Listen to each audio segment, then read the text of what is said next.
Good morning everyone. Good morning sir. Good morning. Good morning sir. नींद खुल गई है? जी सर। चलिए स्टार्ट करते हैं। हम लोग यहाँ तक पहुँच गए थे, रेट्स पढ़नी थी हम लोगों को कि रेट कितने टाइप की होती है और रेट में क्या क्या होता है। तो हमने देखा था लास्ट क्लास के अंदर कि सुप्रीम कोर्ट के पास पावर होती है फंडामेंटल राइट को इम्पोज करवाने की। इसके अलावा हाई कोर्ट के पास ही पावर होती है कि वो फंडामेंटल राइट्स को इम्पोज करवाए। और कौन सा आर्टिकल है ये? 32 आर्टिकल के थ्रू सुप्रीम कोर्ट के पास पावर होती है एंड 226 आर्टिकल के थ्रू हाई कोर्ट के पास पावर होती है कि वो रिट या फिर फंडामेंटल राइट को इम्पोज करने के लिए ऑर्डर रिलीज कर सकता है। ठीक है, ये हमने पढ़ लिया था।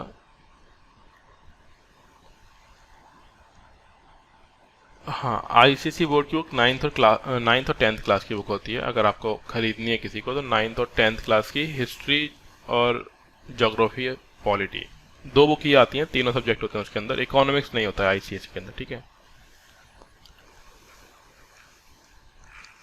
तो जिसको भी लेनी है आईसीएसई बोर्ड की 9th और 10th क्लास की बुक वो लोग परचेज कर सकते हैं, लेकिन थोड़ी महंगी आती है।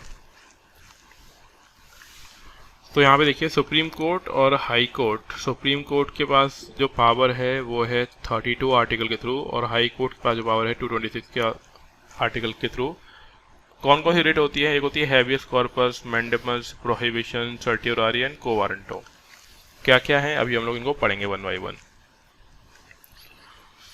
फिर आगे बोलना चाह रहा है कि before 1950 only the high court of Calcutta, Bombay and Madras had the power to issue the writ. ये बिफोर 1950 नहीं, जब वो ब्रिटिशर्स का रूल चल रहा था उस टाइम की बात बोलना चाह रहे हैं कि तब सिर्फ बॉम्बे, कैलकाटा एंड मद्रास के पास ही पावर थी, क्योंकि उस टाइम यही तीन बड़े हाई कोर्ट्स थे एक तरीके से। उसके बाद फिर इंडिपेंडेंट हो गया, फिर हम लोगों ने अलग अलग तरीके का ग्रुप बना लिया, मतलब जैसे सुप्रीम कोर्ट हो गया और हाई कोर्ट हो गया हर स्टेट में, तो वो चीज़ें चेंज हो गई। अभी कहाँ से ली गई हैं? These writs are borrowed from English law. English है नहीं, इंग्लैंड, ब्रिटेन, ठीक है ना। They were are known prerogative writs. They are so called in England as they were issued in the exercise of the prerogative of the king, who was and is still described as a fountain of justice. Fountain of justice king को बोला जाता है basically. Later the High Court started issuing these writs are as extraordinary remedies to uphold the right and liberties of the British people. पहले कौन issue कर रहा था? सिर्फ और सिर्फ किंग।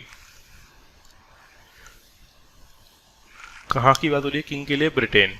यानी ब्रिटेन में सिर्फ और सिर्फ ये रिट्स जो इशू करने की पावर थी वो थी किंग के पास, किंग के अलावा बाकी और कोई नहीं। फिर धीमे धीमे ये जो रिट्स थी वो कौन इशू करने लग गया?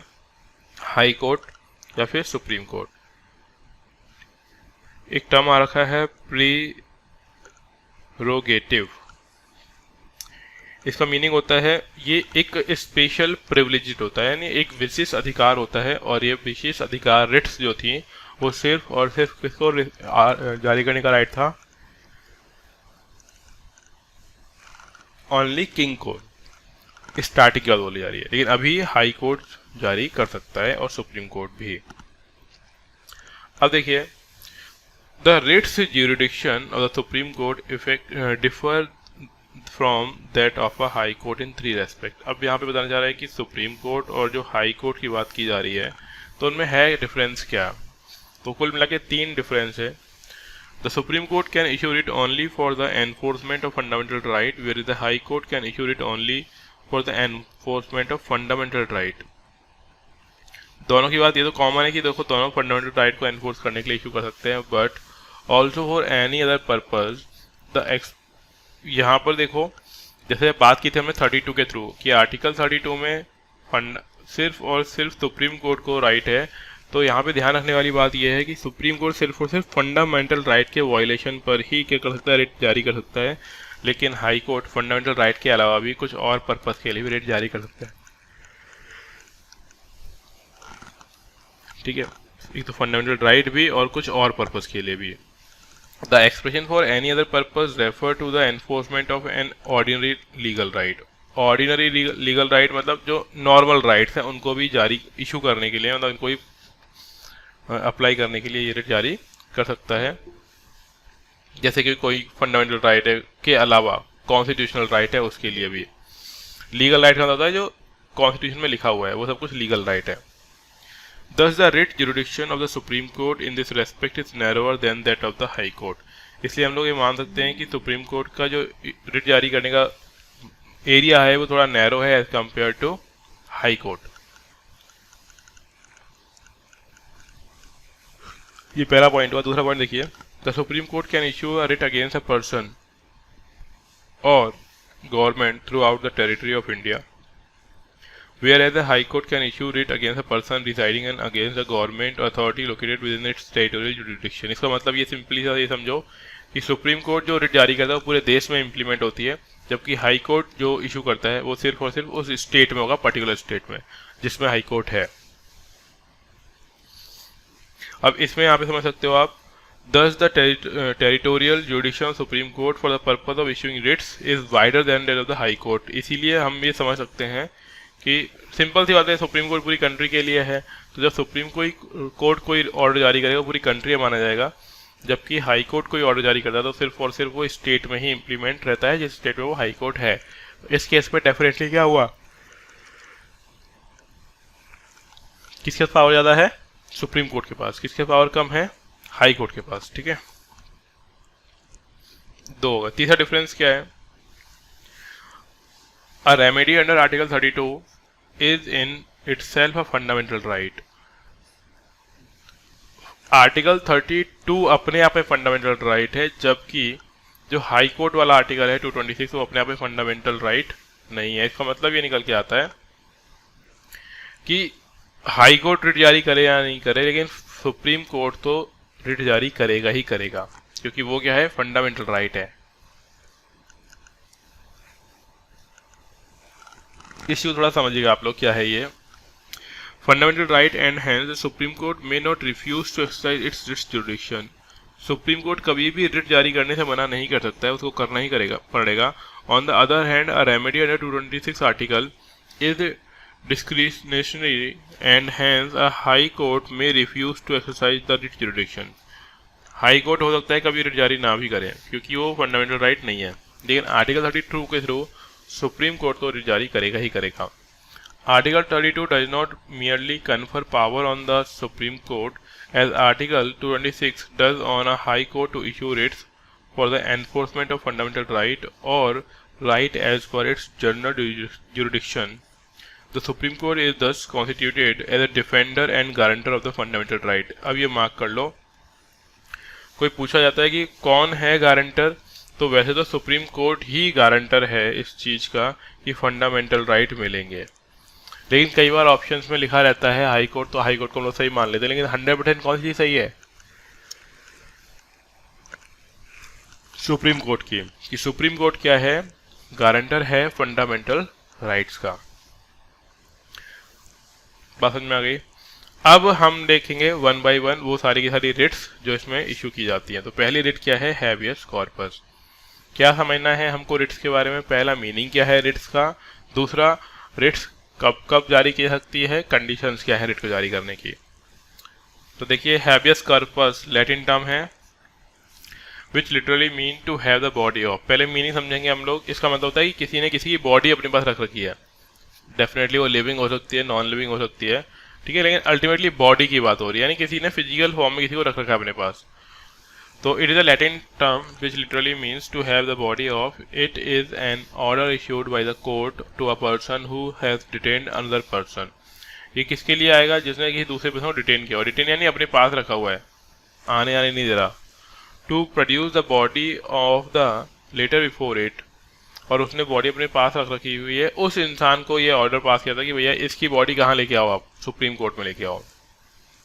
The court then examine the case and legality of detention. It would set the detention person free, और वो क्या करेगा, जो डिटेन्ड पर्सन है उसको फ्री करवाएगा।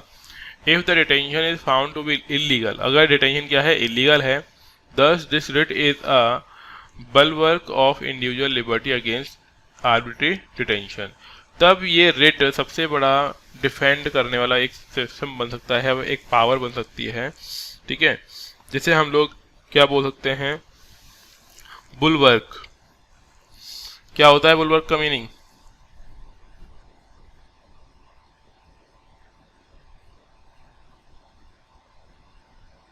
हाँ जी,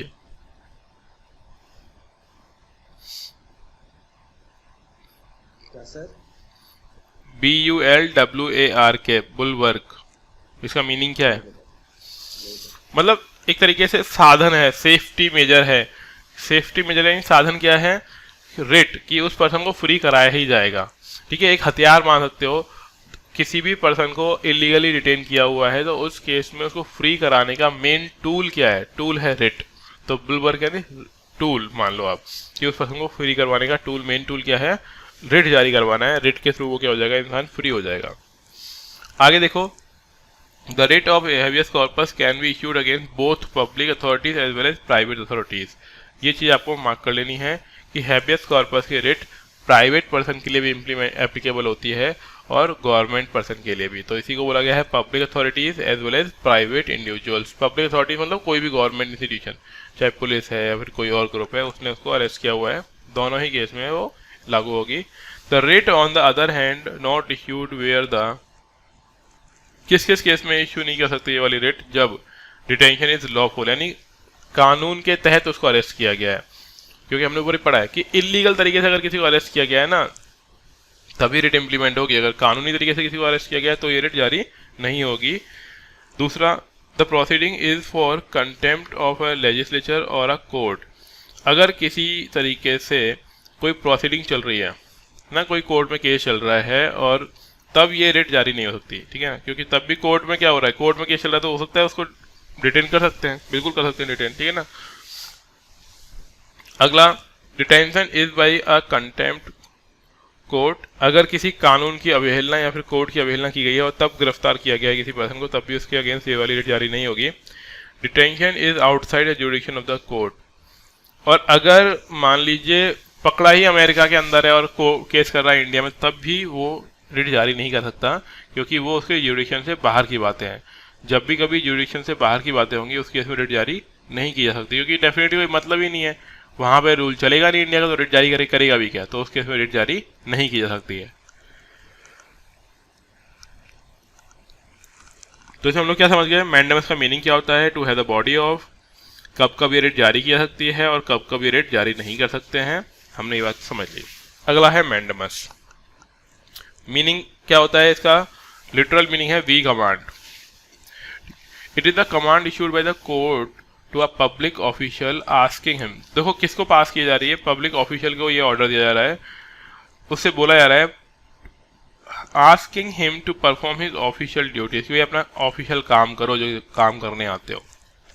दैट ही हैज फेल्ड और रिफ्यूज टू परफॉर्म, ये तब इश्यू होगा जब उसने अपने काम करने में वो पूरी तरीके से परफॉर्म नहीं कर पाया या फिर परफॉर्म करने में फेल हो गया। उस केस में ये वाला ऑर्डर पास किया जाएगा, और किसके लिए पास किया जाएगा? पब्लिक ऑफिशियल्स के अगेंस्ट, ठीक है।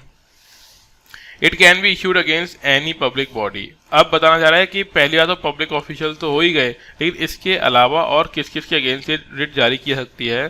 तो अगेंस्ट एनी पब्लिक ऑफिशियल, कोई भी गवर्नमेंट पर्सन हो, अ corporation, inferior court, tribunal government, for the same purpose. तो मतलब ये वाली बात हो गई कि किसके लिए जारी नहीं कर सकती ये वाली चीज, ये किसी प्राइवेट इंडिविजुअल के लिए जारी नहीं कर सकते, है ना। प्राइवेट इंडिविजुअल को ये वाला ऑर्डर नहीं दे सकते।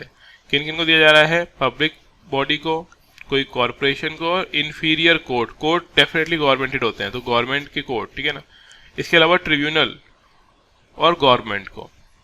तो एक तरीके से अगर रफली देखा जाए तो कुल मिला के ये गवर्नमेंट इंस्टीट्यूशन के अगेंस्ट ही वाली रिट जारी की सकती है, जिसमें पब्लिक ऑफिशियल को बोल सकते हैं कि भाई अपना काम करो जिस काम के लिए उनको रखा गया है, और क्योंकि वो अपना काम ढंग से नहीं कर पाया है इसलिए ये वाली रिट जारी की जाती है। अब ये रिट कब कब जारी नहीं की जाएगी? The writ of mandamus can not be issued. कब किसके अगेंस्ट जारी नहीं कर सकते? पहला, अगेंस्ट द प्राइवेट इंडिविजुअल और ए बॉडी। तो ये तो बात हमने अभी ऊपर कर ही ली थी कि प्राइवेट पर्सन के अगेंस्ट ये वाली रिट जारी नहीं कर सकते हैं। To enforce departmental instruction that does not possess authority forces, कोई ऐसा डिपार्टमेंटल इशू जिसकी अथॉरिटी नहीं है तो उसके लिए भी नहीं, क्योंकि जब अथॉरिटी नहीं है उसको इम्प्लीमेंट करवाने की तो वो वाला ऑर्डर कैसे पास कर सकते हैं। अथॉरिटी यानी अधिकार क्षेत्र, अधिकार क्षेत्र में वो बात नहीं आती है, तो उस केस में भी ये नहीं होगा। When the duty is discretionary and not mandatory, और ड्यूटी कुछ ऐसी हो जो विभेद करती हो, यानी एक के साथ इम्प्लीमेंट कर रहे हो दूसरे के साथ नहीं कर रहे हो, तब भी, या फिर वो सभी के लिए कॉमन कंपलसरी में मैंडेटरी नहीं होती है, तब भी हम लोग ये वाला ऑर्डर जारी नहीं कर सकते। मान लीजिए कि 10 गवर्नमेंट ऑफिशियल हैं, या फिर मान लो 10 क्लर्क हैं, पब्लिक क्लर्क हैं, मान लो आप, ठीक है ना, 10 पब्लिक क्लर्क में सब लोगों ने फाइल सॉल्व करी हुई, लेकिन एक को क्या रखा है, एक्स्ट्रा काम दे रखा है और वो बेचारा एक्स्ट्रा काम नहीं कर पा रहा है, तो उस केस में ये वाली जारी करके उसके ऊपर ऑर्डर इम्पोज नहीं कर सकते हैं। To enforce a contractual obligation, कोई कॉन्ट्रेक्चुअल ऑब्लिगेशन को एनफोर्स कराने के लिए भी इसको नहीं जारी कर सकते। कॉन्ट्रेक्चुअल ऑब्लिगेशंस यानी किसी कॉन्ट्रैक्ट के तहत कोई काम करना हो किसी इंसान को, तो उस केस में भी ये वाली चीज़ इम्प्लीमेंट नहीं होगी, ये वाली जारी नहीं होगी। Against the president of India, the state governors, और ये भी थोड़ा ध्यान रखना कि पब्लिक ऑफिशियल्स तो बोल दिया है, लेकिन पब्लिक ऑफिशियल्स में प्रेसिडेंट के ऊपर और गवर्नर के ऊपर ये वाली रिट जारी नहीं कर सकते। यानी ऐसे नहीं बोल सकते गवर्नर या प्रेसिडेंट को कि भाई ये वाला काम करो, क्यों नहीं कर रहे हो, है ना, और रिट जारी कर दी है गवर्नमेंट ने, नहीं। जैसे कई बार क्या होता है ना, गवर्नमेंट के अंदर रिट जारी करने का मतलब अपना काम नहीं कर पा रहा है, मान लो कल को प्रेसिडेंट के पास कोई बिल आया और प्रेसिडेंट ने साइन नहीं किया तो उसकी वीटो पावर है। उस केस में ऐसा नहीं कि कोई कोर्ट में गया और उसने बोला कि भैया बिल भेजा था, पास क्यों नहीं करा, बोलो इनसे पास करके भेजो, तो वो वाला काम नहीं हो पाएगा। तो यहाँ पे ध्यान रखिएगा, ये इन दो लोगों के अगेंस्ट ये वाली जारी नहीं कर सकते हैं। Against the chief justice of high court acting in judicial capacity, अगर कोई इंसान जुडिशियल कैपेसिटी के अंदर काम कर रहा है, या फिर कोई मतलब चीफ जस्टिस है किसी भी कोर्ट का, हाई कोर्ट का है, सुप्रीम कोर्ट का, तो उसके लिए भी वाली रिट जारी नहीं कर सकते, क्योंकि ये भी क्या है, इंडिविजुअल है, इनके ऊपर भी कोई रोक टोक या फिर बंधन नहीं है, तो यहाँ पर भी रिट जारी नहीं होगी। तो ये हो गया सेकेंड मैंडेमस। अगला है प्रोहिबिशन। प्रोहिबिशन यानी मना कर देना या फिर रोक देना किसी काम को करने से। तो मीनिंग बोल रहा है कि प्रोहिबिशन का लिटरली मीनिंग होता है फॉरबिड, यानी मना कर देना या रोक देना। किसके लिए इश्यू की जाएगी ये? It is issued by a higher court to a lower court और tribunal to prevent the latter from exceeding its jurisdiction or uprising a jurisdiction that it does not possess। कहने का मतलब ये होता है हाई कोर्ट और lower court या किसी ट्रिब्यूनल के लिए वाली रिट जारी की जाएगी। तो अगेन वही है कि प्राइवेट इंडिविजुअल के लिए ये जारी नहीं की जाएगी, या तो हाई कोर्ट और उसके लोअर कोर्ट जो होते हैं उनके लिए ये जारी की जाएगी। और क्यों, कब? जब उन्होंने अपने अधिकार क्षेत्र से आगे का काम कर दिया हो, जो कोई उनकी अथॉरिटी में नहीं आती जो बात, उसके लिए वो काम करते हैं, तो इसे हम लोग क्या बोलेंगे कि एक रिट जारी की जाएगी प्रोहिबिशन, जिसे बोला जाएगा फॉरबिड, यानी मना कर देना कि ये आपके पास पावर नहीं है, इसके लिए रिट आप जारी नहीं कर सकते हो। तो यहाँ पे देखिए, दस unlike mandamus that direct activity the prohibition direct in activity. कहने का मतलब ये है कि मैंडेमस में तो बोला गया था कि भैया अपना काम करो, यहाँ पे क्या बोला जा रहा है, यहाँ पे काम मत करो, क्योंकि ये आपका अधिकार क्षेत्र नहीं है। अभी हमने ऊपर मैंडेमस करा, मैंडेमस में क्या था, वी कमांड, हम लोग काम करने के लिए उसको बोल रहे हैं, जिन्होंने अपना काम नहीं किया, जो फेल हो गया ऑफिशियल ड्यूटी करने के लिए, तो क्या था, मैंडेमस था। लेकिन प्रोहिबिशन क्या है कि किसी ने भैया बहुत ज़्यादा एक्साइटमेंट में बहुत सारे काम कर दिए, और इतना काम कर दिया जो उसकी कैपेसिटी से बाहर की चीज़ थी, यानी जिसके वो अधिकार क्षेत्र से बाहर का काम है वो भी उसने कर डाला। तो इस केस में जो प्रोहिबिशन होता है उसको वो काम करने से रोकने के लिए होता है कि भाई ये वाला काम आप नहीं कर सकते हो, ये आपके अधिकार क्षेत्र से बाहर की बात है। तो ये डिफरेंस है प्रोहिबिशन में और ऊपर वाला जो हमने पढ़ा था जिसमें हमने बोला मैंडेमस, इन दोनों के बीच में, ठीक है। आगे देखिए, the writ of prohibition can be issued only against judicial and quasi judicial authorities. तो अगेन यही वाली बात हो गई कि जुडिशियल और क्वासी जुडिशियल अथॉरिटीज के ऊपर ही ये वाला ऑर्डर पास किया जा सकता है, अगेंस्ट प्राइवेट इंडिविजुअल वगैरह के ऊपर ये वाला इश्यू नहीं होगा। It is not available against administrative authorities, legislative bodies and private individuals और बॉडी। और यहाँ पे लिख दिया कि कौन कौन के अगेंस्ट ये जारी नहीं कर सकते हैं। एडमिनिस्ट्रेटिव अथॉरिटीज के अगेंस्ट नहीं होगा, लेजिस्लेटिव बॉडीज के अगेंस्ट नहीं होगा, प्राइवेट इंडिविजुअल्स। एडमिनिस्ट्रेटिव मतलब जो प्रशासन चलाना है जिन लोगों को, उनके अगेंस्ट भी ये वाला जारी नहीं कर सकते हैं। लेजिस्लेटिव बॉडीज जो रूल बनाने का अधिकार रखते हैं उनके अगेंस्ट भी ये वाला इंप्लीमेंट नहीं होगा, और प्राइवेट इंडिविजुअल्स के अगेंस्ट तो होता ही नहीं है। तो मोस्टली ये जो इशू किया जा रहा है वो होगा किसके अगेंस्ट? जुडिशियल काम करने वाले लोगों के अगेंस्ट, यानी high court, supreme court, lower court, session court, या फिर कोई क्वासी जुडिशियल अथॉरिटी हो। जैसे कि मान लीजिए क्वासी जुडिशियल यानी जिसके पास पूरे अधिकार नहीं होते लेकिन वो डिसीजन दे सकता है, पनिशमेंट नहीं दे सकता, जैसे ग्रीन ट्रिब्यूनल वगैरह है, और कोई है ह्यूमन रिसोर्स डिपार्टमेंट है, तो उनके पास जो अधिकार होते हैं ना उसे बोलते हैं क्वासी जुडिशियल अथॉरिटी। उन्हीं के अगेंस्ट वाली जारी की जाएगी। तो प्रोहिबिशन पढ़ लिया हमने। सर हाँ जी। यहाँ पे रीट मतलब रीट मतलब? क्या होता है? रीट का है? The writ of prohibition. Writ writ writ यानी ऑर्डर, ठीक है, रिट यानी ऑर्डर, रिट ही तो पढ़ रहे हैं, रिट यानी ऑर्डर, ठीक है। अगला है सर्टियोरारी। सर्टियोरारी का मीनिंग होता है अगेन टू बी सर्टिफाइड, यानी हम ऑर्डर देते हैं या फिर हम लोग इन्फॉर्मेशन देते हैं कि ऐसा काम करने की राइट है। तो टू बी सर्टिफाइड और टू बी इन्फॉर्म्ड, इसका मीनिंग है टू बी सर्टिफाइड और to be informed.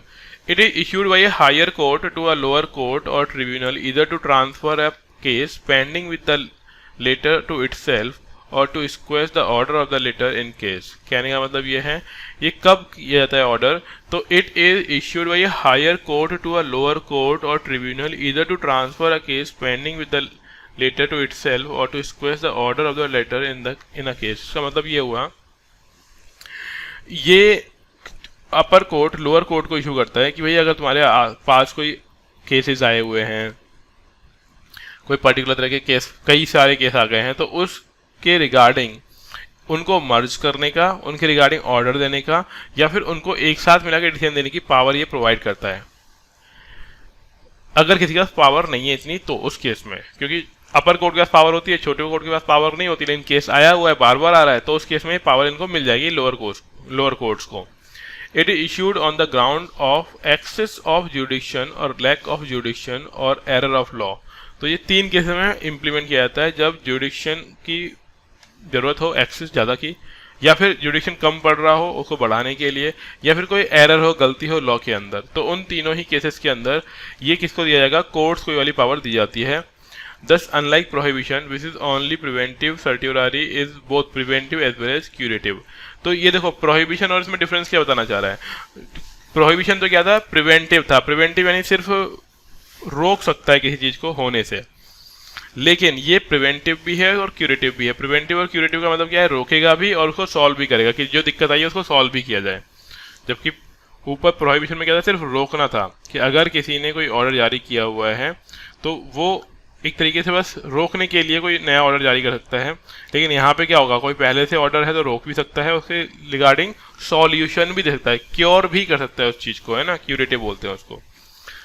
Previously the writ of certiorari would be issued only against the judicial and quasi judicial authorities. पहले हम लोग जानते हैं ये जो रिट थी वो सिर्फ और सिर्फ जुडिशियल और क्वासी जुडिशियल के अगेंस्ट ही इंप्लीमेंट की जा सकती थी, लेकिन authorities and not against administrative authorities. जो एडमिनिस्ट्रेशन चलाते थे उनके अगेंस्ट नहीं कर सकते थे इस रिट को जारी। लेकिन 1991 के अंदर सुप्रीम कोर्ट ने एक ऑर्डर जारी किया, यानी रूल बना दिया कि ये अब एडमिनिस्ट्रेटिव अथॉरिटीज के अगेंस्ट भी जारी की जा सकती है, ठीक है, even against administrative authorities affecting rights of individual. अगर गवर्नमेंट का कोई भी डिपार्टमेंट जो एडमिनिस्ट्रेटिव में लगा हुआ है वो किसी इंडिविजुअल के राइट के लिए काम करता है, या फिर उससे किसी इंडिविजुअल पर्सन के राइट अफेक्ट होते हैं, तो उस केस में ये वाली रिट एडमिनिस्ट्रेटिव अथॉरिटी के अगेंस्ट भी जारी की जा सकती है। Like prohibition, certiorari is also not available against legislative bodies, private individuals. तो ये अगेन ध्यान रखना कि प्रोहिबिशन की तरह ही प्राइवेट इंडिविजुअल बॉडीज के लिए ये इम्प्लीमेंट नहीं होता, यानी प्राइवेट पर्सन के ऊपर रिट जारी नहीं हो सकती। जैसे अपन लोग हैं ना, प्राइवेट इंडिविजुअल हैं, गवर्नमेंट के लिए काम नहीं करते हैं, तो उनके ऊपर वाली रिट जारी नहीं की जा सकती है। देखो एक बार समझ में नहीं आएगा, लेकिन दो तीन बार समझोगे ना, पढ़ोगे ना, तो समझ में आ जाएगा आपको। अगला है को वारंटो। को वारंटो का मतलब होता है बाई व्हाट अथॉरिटी और वारंट, यानी किसने आपको ये वाला काम करने की पावर दी। तो इसमें अगेन वही होता है, जब कोई इंसान है वो अपने, या फिर कोई ग्रुप है, कोई कोर्ट है, वो अपनी अथॉरिटी से ऊपर वाला काम कर दे, जितनी उसकी कैपेसिटी नहीं थी, तो उस केस में ये पूछ सकते हैं कि भाई कहाँ से पावर मिली, किस पावर से आपने वाला ये काम कर दिया। It is issued by the court to inquire into the legality of the claim of a person to a public office. इसमें कोर्ट ये पूछ सकता है कि भाई कौन से लीगल ग्राउंड है जो आपने वाला काम कर दिया. Hence it prevent illegal usurpation of a public office by a person. और इस केस में किसी पब्लिक ऑफिस में काम करने वाले पर्सन की अथॉरिटी के बारे में पूछा था कि आपके पास इतनी पावर थी कि नहीं थी जो आपने वाला ऑर्डर पास कर दिया. क्या होता है ये समझाऊंगा मैं. The rate can be issued only in case of substantive public office of a permanent character created by a statute by or the constitution. It cannot be issued in case of ministerial office or private office. Unlike the other four writs, this can be sought by an interested person, not necessarily by the aggrieved person. अब इसमें क्या है, ये जो order है, जो writ है, ये कौन ने जारी कर दी? किसी लोअर अथॉरिटी ने इशू कर दी. मतलब मान लो जैसे कि कोई लोअर कोर्ट है, लोअर कोर्ट कोई ऑर्डर जारी कर दे और ये बोल दे कि भाई ये ऑर्डर है ना सुप्रीम कोर्ट के ऊपर भी इम्प्लीमेंट होगा और हाई कोर्ट के ऊपर भी इम्प्लीमेंट होगा. अब जिसने ये ऑर्डर जारी किया वो है कि कौन? अपने आप में एक लोअर कोर्ट है. तो लोअर कोर्ट की कैपेसिटी नहीं है कि वो कोई ऐसा रूल बना दे कि जो जिसकी में ये बोला जाए कि ये हाई कोर्ट पर भी इम्प्लीमेंट होगा और सुप्रीम कोर्ट पर भी होगा. तो उस केस में उससे पूछा जा सकता है कि भैया कहाँ से आई ये पावर, यानी को वारंटो मतलब कहाँ से ये अथॉरिटी मिल रही है, फिर कहाँ से आपको ये पावर मिल रही है कि आप ऐसा रूल इम्प्लीमेंट कर रहे हो. तो इस केस में जो रिट जारी होगी उसे हम लोग क्या बोलते हैं? को वारंटो. ये बात समझ में आई कि को वारंटो में कब होगा? जब कोई पर्सन या जब कोई अथॉरिटी अपने पावर से ज़्यादा का ऑर्डर रिलीज कर देती है और फिर इसमें लिखा हुआ है कि ये अग्रीव्ड पर्सन ही जरूरी नहीं है. अग्रीव्ड यानी जो डायरेक्टली अफेक्टेड हो वही केस नहीं कर सकता. इस केस में कोई और दूसरा पर्सन भी इसमें केस कर सकता है. रिट जारी करने के लिए कोर्ट में जा सकता है. तो ये हो गए हमारी रिट्स सारी की सारी. इनको 3-4 बार पढ़िएगा आप लोग, आपको समझ में आ जाएगा. अगला है arm forces and fundamental right. तो जो भी फंडामेंटल राइट्स हैं कि क्या वो सारे के सारे फंडामेंटल राइट आर्म फोर्सेस के पास भी हैं जो हमारी आर्मी है. तो डेफिनेटली देखो क्या होता है, अगर आर्मी के पास फंडामेंटल राइट आ गए तो उससे क्या है, हमारी कंट्री की इंटीग्रिटी, हमारी कंट्री की इंफॉर्मेशन लीक हो सकती है. तो दैट्स वाई सारी की सारी जो फंडामेंटल राइट्स हैं वो हर एक आर्मी के पर्सन को ड्यूरिंग द सर्विस नहीं मिलते हैं. बाकी जो है वो रिटायर हो जाएगा, जब वो इंडिविजुअल एक नॉर्मल पर्सन है तब तो उसको फंडामेंटल राइट मिलेंगे. तो यहाँ पे देखिए article 33 empower the parliament to restrict और abrogate the fundamental rights of the members of armed forces, paramilitary forces, police forces, intelligence agencies and analogous forces. तो आर्टिकल 33 ये पावर देता है पार्लियामेंट को कि पार्लियामेंट जो फंडामेंटल राइट्स हैं उनको रिस्ट्रिक्ट कर सकता है आर्म फोर्सेस के लिए, पैरामिलिट्री फोर्सेस के लिए, पब्लिक फोर्सेस के लिए, इंटेलिजेंस एजेंसीज के लिए और एनालॉजियस फोर्सेस के लिए. अब ऐसा क्यों है? अब मान के देखो कि हमने अभी पढ़ा था कि भाई एसोसिएशन बनाने का राइट है, ग्रुप बनाने का राइट है.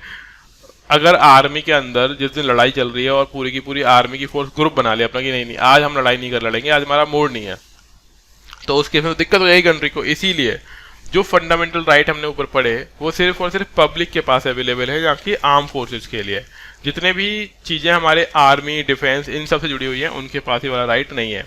दूसरा वहाँ पे क्या राइट था? राइट टू स्पीच था, राइट टू एसोसिएशन था.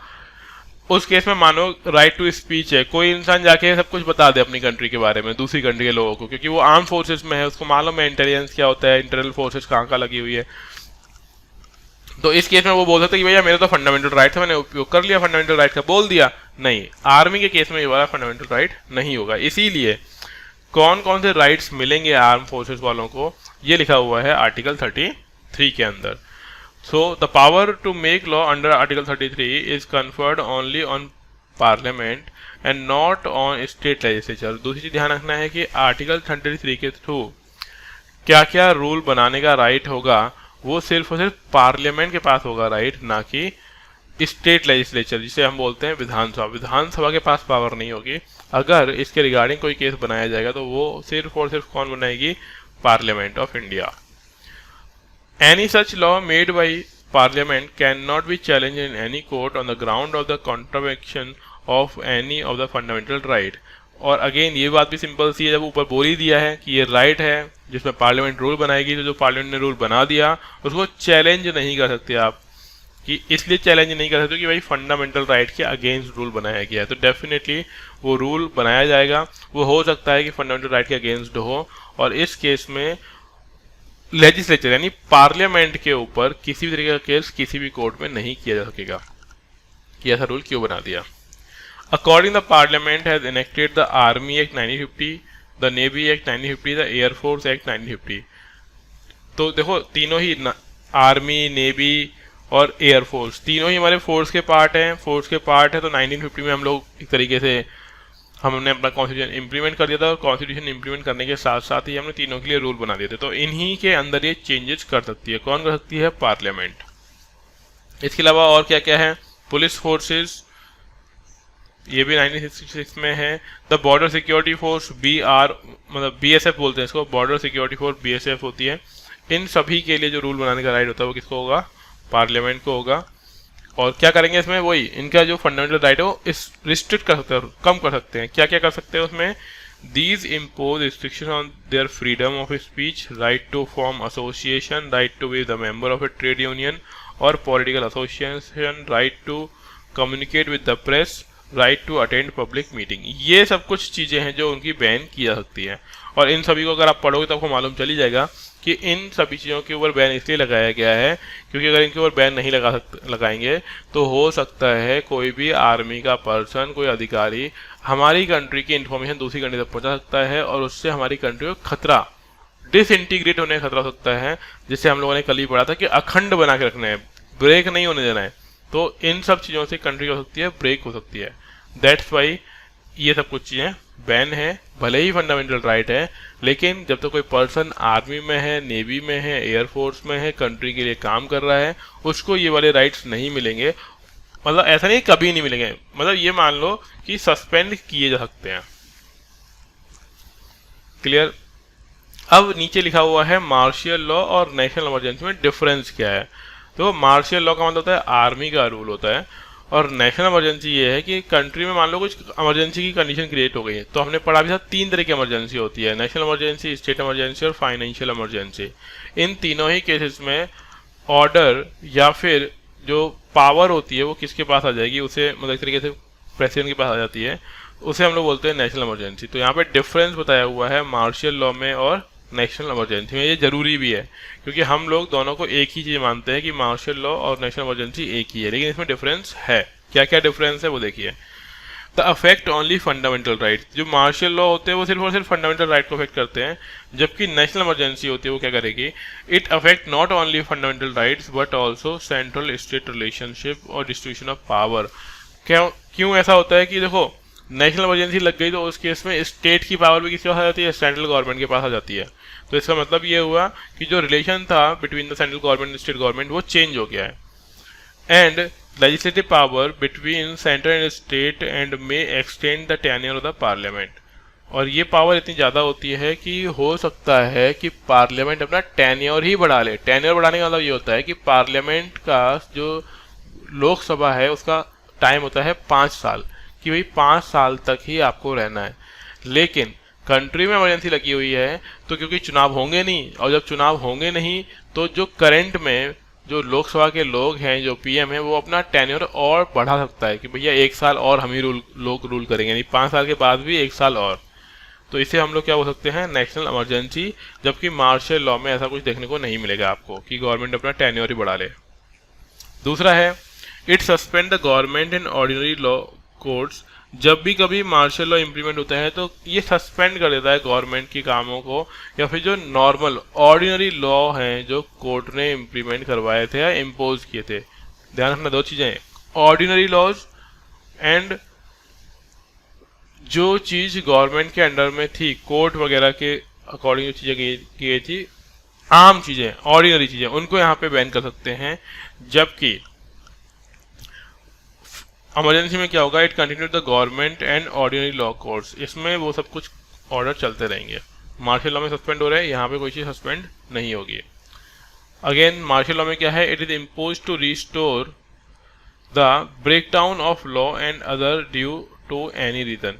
मोस्टली ये कब इम्प्लीमेंट किया जाएगा कि कोई रूल टूटा है, ब्रेक हुआ है, या फिर कोई और इशू है, एनी रीजन मतलब ऐसा कि नहीं है कोई भी मुद्दे पर, मतलब कुछ ऐसा है जिससे कहीं ना कहीं पे कॉन्फ्लिक्ट होने की संभावना बढ़ रही है, तो उस केस में मार्शल लॉ वहाँ पे इम्पोज किया जाता है। जबकि हम बात करें अगर इमरजेंसी की, तो it can be impose only on 3 ground. तो हमने 3 ही ग्राउंड पड़े हुए हैं, इमरजेंसी सिर्फ 3 ही केसेस में इंप्लीमेंट की जाती है। तो 3 है कौन सा, वॉर है, एक्सटर्नल अग्रेशन है और आर्म्ड रिबेलियन है।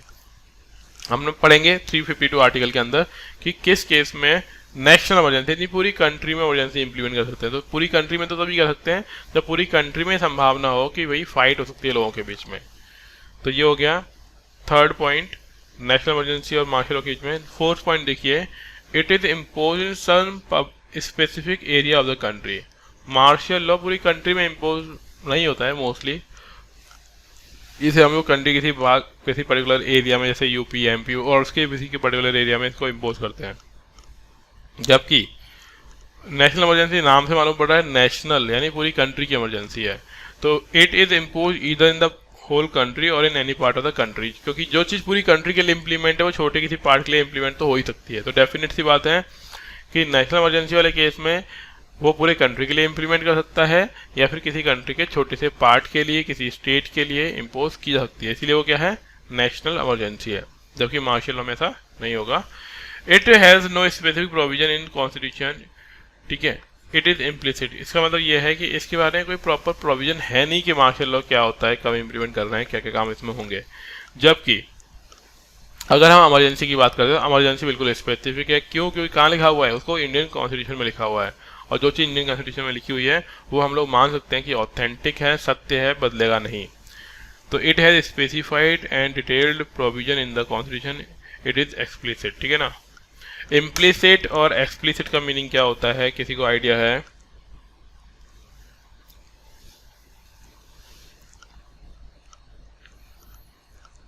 हाँ जी, ट्राई करिए।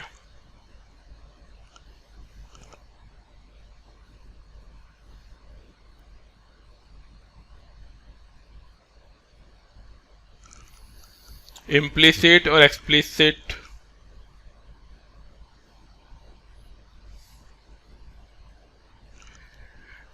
ठीक है, तो लिख लो आप। इट इज इम्प्लिसिट, इम्प्लिसिट का मतलब होता है कि ये अंतर्निहित होती है। अंतर्निहित यानी ये तो है ही, इसमें निहित है। निहित मतलब इसके अंदर ये चीज आती है, ठीक है ना। इम्प्लिसिट, एक्सप्लिसिट का मालूम पड़ ही रहा होगा आपको, जस्ट उसके अगेंस्ट उल्टा है। इन यानी इसमें निहित होना, एक्सप्लिसिट यानी निहित नहीं होना। इम्प्लिसिट का होता है अंतर्निहित होना, एक्सप्लिसिट मतलब ये क्लियर क्लियर हमें दिखाई पड़ रहा है, बाहर सभी को मालूम है। दोबारा सुन लीजिए, इमरजेंसी जो होती है जिसे हम बोल रहे हैं नेशनल इमरजेंसी, ये सब लोगों को मालूम है, स्पष्ट रूप से मालूम है। एक्सप्लिसिट यानी स्पष्ट रूप से मालूम है, सबको दिख रहा है। जबकि जो आर्म्स, हमने भी बोला आर्म्स वाला जो है ये मार्शल लॉ, ठीक है, ये मार्शल लॉ क्या होता है, अंतर्निहित, यानी ये ऐसे पब्लिकली अनाउंस होगा तो, लेकिन कॉन्स्टिट्यूशन प्रोविजन जो है वो फंडामेंटल राइट है, कॉन्स्टिट्यूशन के अंदर में नहीं आता है, इसलिए इसको बोला गया है इम्प्लिसिट यानी अंतर्निहित चीज। और जबकि ये जो इमरजेंसी है वो है उजागर चीज, सबको मालूम है। तो ये इसमें डिफरेंस हो गए, ठीक है। आगे देखिए, the expression member of the armed forces also covers such employees of the armed forces as a barber, carpenter, machine cook, chowkidar, boot maker, tailor and non combatants. अब इसका मीनिंग बोल रहा है कि आर्म फोर्सेस में सिर्फ आर्मी के लोग ही नहीं आते, इसके अलावा वो लोग भी आते हैं जो इसके अंदर काम कर रहे होते हैं, जैसे बाल काटने वाला है, बढ़ई है, मशीन कुक खाना बनाने वाला है ना, वो सब कुछ लोग भी इसी के अंदर आएंगे, यानी आर्मी के अंदर आएंगे, क्योंकि इनके पास इन्फॉर्मेशन होती है, उनके पास भी उतनी ही नॉलेज होती है जितनी कि हमारी आर्मी के पास है, तो इनके ऊपर भी ये सब कुछ चीज़ें इंप्लीमेंट होती है। अब parliamentary law enact under article 33 can also exclude the court martial. अब देखो यहाँ पे आर्टिकल 33 कोर्ट मार्शल को एक्सक्लूड करता है। क्यों? क्योंकि कोर्ट मार्शल क्या है, अपना आर्मी का खुद का एक अपना प्रोसीजर है। कोर्ट मार्शल मतलब कुछ आर्मी में गड़बड़ी हुई तो वहां पे केस चलेगा। जब भी आर्मी के अंदर केस चलेगा तो वहां पर इंडिया की सुप्रीम कोर्ट और हाई कोर्ट बाद में इंप्लीमेंट होगी, जब तक कि उससे पूछा ना जाए, ठीक है ना। तो ये ध्यान रखना है कि सुप्रीम कोर्ट और हाई कोर्ट मार्शल मिलिट्री के अंदर कोई केस चल रहा है, ठीक है ना, जिसे हम लोग बोलते हैं कोर्ट मार्शल, तो उसमें इंटरफियर नहीं करेगी। हालांकि बाद में इंटरफियर कर सकती है कि एक बार जब वहां पे आर्मी की कोर्ट ने अपना डिसीजन दे दिया, आर्मी की कोर्ट के डिसीजन के बाद वहां पे कुछ चेंजेस किए जा सकते हैं, लेकिन जब तक आर्मी की कोर्ट में केस चल रहा है ना, तब तक इसमें कौन इंटरफियर नहीं करेगा, सुप्रीम कोर्ट या हाई कोर्ट। क्लियर? तो ये हमारा हो गया। आगे देखिए martial law and the fundamental rights. अब यहाँ पे समझेंगे हम लोग कि मार्शल लॉ और फंडामेंटल राइट में क्या सिमिलरिटीज हैं, क्या डिफरेंसेस हैं, वो सब कुछ। तो मार्शल लॉ अभी हमने ऊपर पढ़ा भी था, उसी को थोड़ा सा दोबारा समझेंगे कि मार्शल लॉ क्या होता है। तो आर्टिकल 34 पहले तो लिखा कहाँ पर है, आर्टिकल 33 तक पढ़ लिया था, वहां तक तो है नहीं, 34 में दिया हुआ है, provide for the restriction of fundamental right while martial law is in force in any area within the territory of India. क्या बोलना चाह रहा है कि मार्शियल लॉ जब इंप्लीमेंट है किसी कंट्री में, तो कौन कौन से फंडामेंटल राइट रिस्ट्रिक्ट हो जाएंगे, बंद हो जाएंगे, नहीं मिल पाएंगे। It empower the parliament to identify any government, ठीक है, आइडेंटिफाई लिखा हुआ है, आइडेंटिफाई कर सकते हो आप इसको, गवर्नमेंट सर्वेंट और any other person for any act done by him in connection with the maintenance and और restoration of order in any area where martial law is in force. तो ये जो है ऑर्डर किसी भी पर्सन के लिए जो गवर्नमेंट के लिए काम करता है, ठीक है, गवर्नमेंट सर्वेंट के लिए उस टाइम इम्प्लीमेंट किया जाता है जब वहां पर मार्शियल लॉ लगा हुआ हो।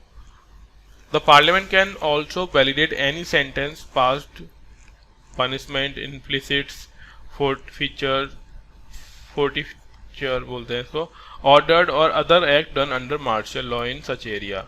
तो पार्लियामेंट किसी भी ऑर्डर को, जो ऑर्डर दिया गया है मार्शल लॉ के तहत कि पर्टिकुलर एरिया को कवर कर लेना है, पुलिस को वहां पे तैनात कर देना है, कोई आएगा जाएगा नहीं, इन सभी ऑर्डर्स को वैलिडेट करता है। वैलिडेट यानी परमिशन देता है कि हाँ ठीक है, मार्शल लॉ लगा हुआ है, ये वाला काम कर रहे हो, ओके फाइन, सही है। तो यहाँ पे पार्लियामेंट की अथॉरिटी होती है कि मार्शल लॉ में क्या क्या चीजें करवानी है और क्या क्या चीजें नहीं करानी है। हाँ जी, नींद खुली हुई है, कुछ जाग रहे हो या फिर कहानी चल रही है और आप लोग सुन रहे हो और नींद आ रही है?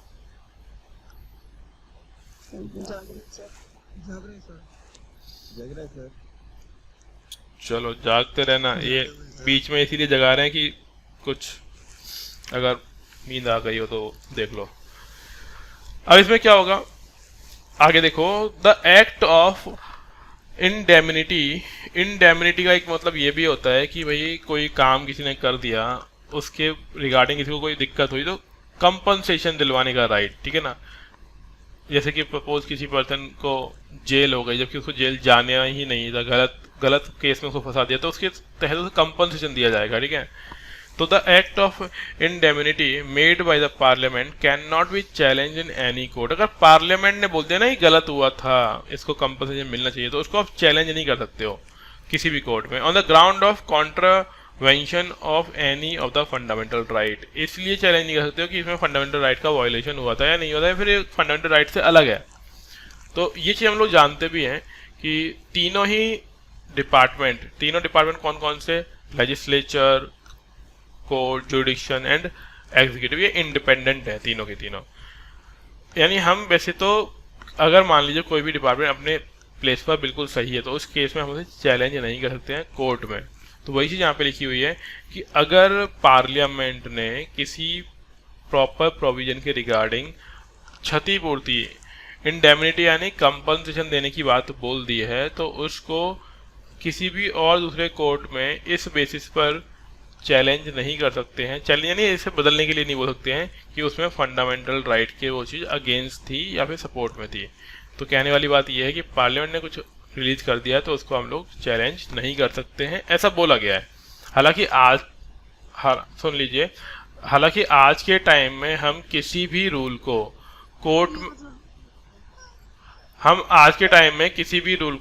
में चैलेंज कर सकते हैं, है ना। वो अलग अलग तरीके से चैलेंज हो जाता है, बट बोला यह गया था कि हम इसको कोर्ट में चैलेंज नहीं कर पाएंगे। The concept of martial law has been borrowed in India from the English common law. Again वही चीज है कि हमने ये कॉन्सेप्ट कहाँ से लिया है, ब्रिटेन के कॉन्स्टिट्यूशन से लिया है मार्शल लॉ वाला। क्योंकि मार्शल दो हमने ज्यादातर चीजें ब्रिटिशर से क्यों ली हुई है, क्योंकि ब्रिटिशर पहले हमारे ऊपर रूल कर रहे थे, और जब ब्रिटिश रूल कर रहे थे तो उनको मालूम था कि क्या करना है क्या नहीं करना है, और वो इंडिया वालों को भी मालूम था कि भाई ऐसा ऐसा होता है। तो इसीलिए हमने मोस्टली चीज़ें कहाँ से फॉलो कर ली, ब्रिटिश कॉन्स्टिट्यूशन से, क्योंकि वो सही भी थी, है ना। और सिर्फ खराबी क्या थी कि वो दूसरी कंट्री के लोग इंप्लीमेंट करवा रहे थे उसको, तो जब हम ही इंप्लीमेंट करा रहे तो हम वो भेदभाव तो करेंगे नहीं, और क्योंकि रूल सही था तो रूल को हमने इंप्लीमेंट कर लिया यूं कहीं यूं। आगे देखिए, however the expression martial law has not been defined anywhere in the constitution. तो ये चीज़ तो हम जानते ही हैं कि मार्शल लॉ इंडियन कॉन्स्टिट्यूशन में कहीं पे भी डिफाइंड नहीं है। इंडियन कॉन्स्टिट्यूशन में क्या डिफाइंड है, कौन सी चीज़ बताई हुई है, वो बताई हुई है नेशनल इमरजेंसी, यानी जो टाइप ऑफ इमरजेंसीज थे वो। मार्शल लॉ इंडियन कॉन्स्टिट्यूशन में कहीं पे भी डिफाइन नहीं किया गया है। अब इसका मीनिंग क्या होता है, लिटरली अगर हम बात की जाए, यानी जो शब्द लिखे हुए हैं उसके ही मीनिंग की बात की जाए, तो मार्शल लॉ का मीनिंग होता है मिलिट्री रूल। मार्शल यानी मिलिट्री, लॉ यानी रूल। तो इसे हम लोग क्या बोल सकते हैं नॉर्मली कि ये मिलिट्री का रूल होता है। और ये वो सिचुएशन है जब कहीं पर भी सिविल एडमिनिस्ट्रेशन प्रॉपर तरीके से काम नहीं कर पा रहा हो, और जब कहीं पर सिविल एडमिनिस्ट्रेशन काम नहीं कर पा रहा होता है तो हम वहाँ पे क्या लगाते हैं, मार्शल लॉ लगा देते हैं, जिसे हम लोग कर्फ्यू भी बोलते हैं कुछ फॉर्म में, है ना। वो भी हम लोग बात करेंगे कर्फ्यू क्या होता है, थोड़ा सा डिफरेंस है कर्फ्यू और इसके अंदर। तो सर ये अवस्था है सर, ये क्या कहते हैं, मार्शल लॉ ही के अंडर में आता है? हाँ, एक तरीके का आप कह सकते हो, है ना, एक तरीके से कह सकते हो, लेकिन वो अलग ही बना दिया गया है, वो पार्लियामेंट के थ्रू अलग ही रूल बना दिया गया है, इसीलिए उनसे हम अलग नाम से जान रहे हैं, लेकिन इसे कुछ हद तक हम लोग बोल सकते हैं। इट रेफर्स टू सिचुएशन, तो ये वो सिचुएशन है where civil administration is run by the military authority according to their own rules and regulations framed outside the ordinary law. तो ये वो कंडीशन है जब सिविल एडमिनिस्ट्रेशन यानी नॉर्मल एडमिनिस्ट्रेशन रन किया जाएगा किसके थ्रू, आर्मी के थ्रू। जब आर्मी के हाथों में चार्ज आ जाएगा तो उससे हम लोग क्या बोल रहे होंगे, आर्म्ड, उसे हम लोग बोलेंगे मार्शल लॉ। म्यूट रखिए ना, म्यूट रखिए, एक सेकेंड।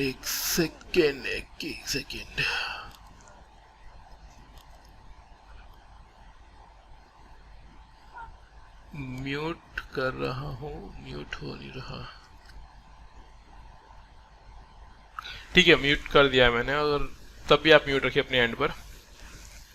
अब यहाँ पे देखो कि मार्शल लॉ है क्या। सिंपल सी बात है, जो अभी हमने बात की थी कि ये एक ऐसी सिचुएशन है जहाँ पे सिविल एडमिनिस्ट्रेशन रन किया जाएगा मिलिट्री अथॉरिटी के थ्रू, और इस केस में वो अपने रूल्स और रेगुलेशन को फ्रेम करेगा, और जो कि होता है ऑर्डिनरी लॉ से डिफरेंट हो, यानी मिलिट्री ने अपने रूल बना लिए कुछ भी, जैसे बोल दिया कि हर किसी को हेलमेट लगा के चलना है। अब भले ही ये ऑर्डिनरी लॉ नहीं हो, लेकिन तब भी जिस एरिया में मार्शल लॉ इंप्लीमेंट हो रखा है हर किसी को हेलमेट लगा के चलना ही पड़ेगा, भले ही पैदल ही क्यों ना चल रहा हो, उस तरीके से। इट दस imply the suspension of ordinary law and the government by military tribunals. It is different from the military laws that is applicable to the armed forces. अब ये बताना चाह रहा है कि यहाँ पे सस्पेंड हो जाएंगे हमारे ऑर्डिनरी लॉ, जो हमारे नॉर्मल लॉज जो चलते रहे थे वो सस्पेंड हो जाएंगे, मिलिट्री रूल बनाएगी।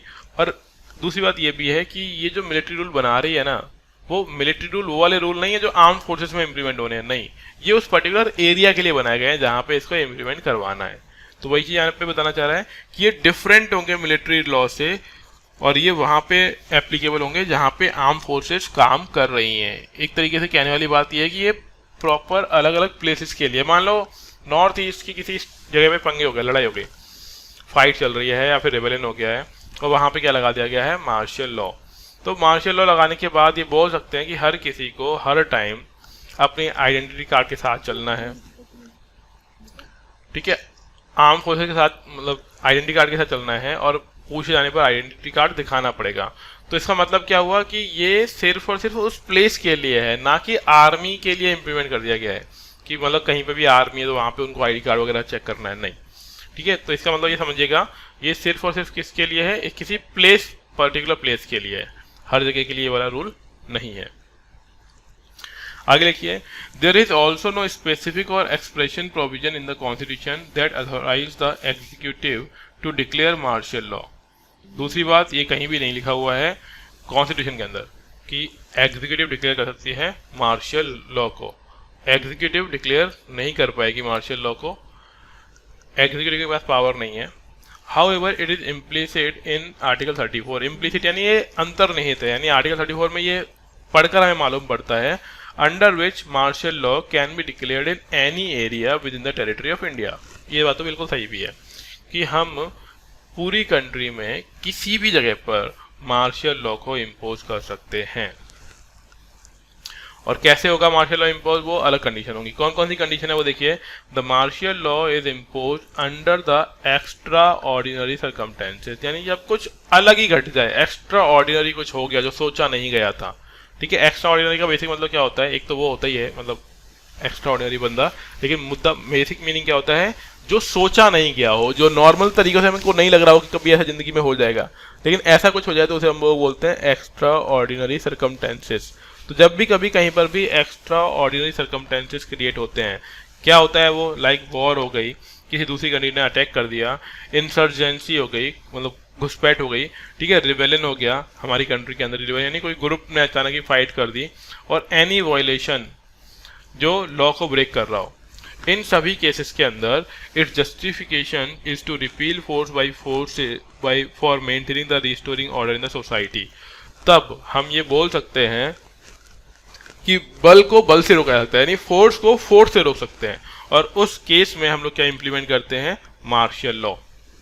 मतलब कहीं पे कोई छोटा मोटा ग्रुप है वो अपनी पावर दिखा रहा है और कुछ भी एक्टिविटी कर रहा है, तो जो छोटा ग्रुप है जो अपनी पावर दिखा रहा है उसकी पावर को काउंटर करने के लिए कंट्री अपनी पावर दिखाता है और फोर्स को फोर्स से रोक देता है।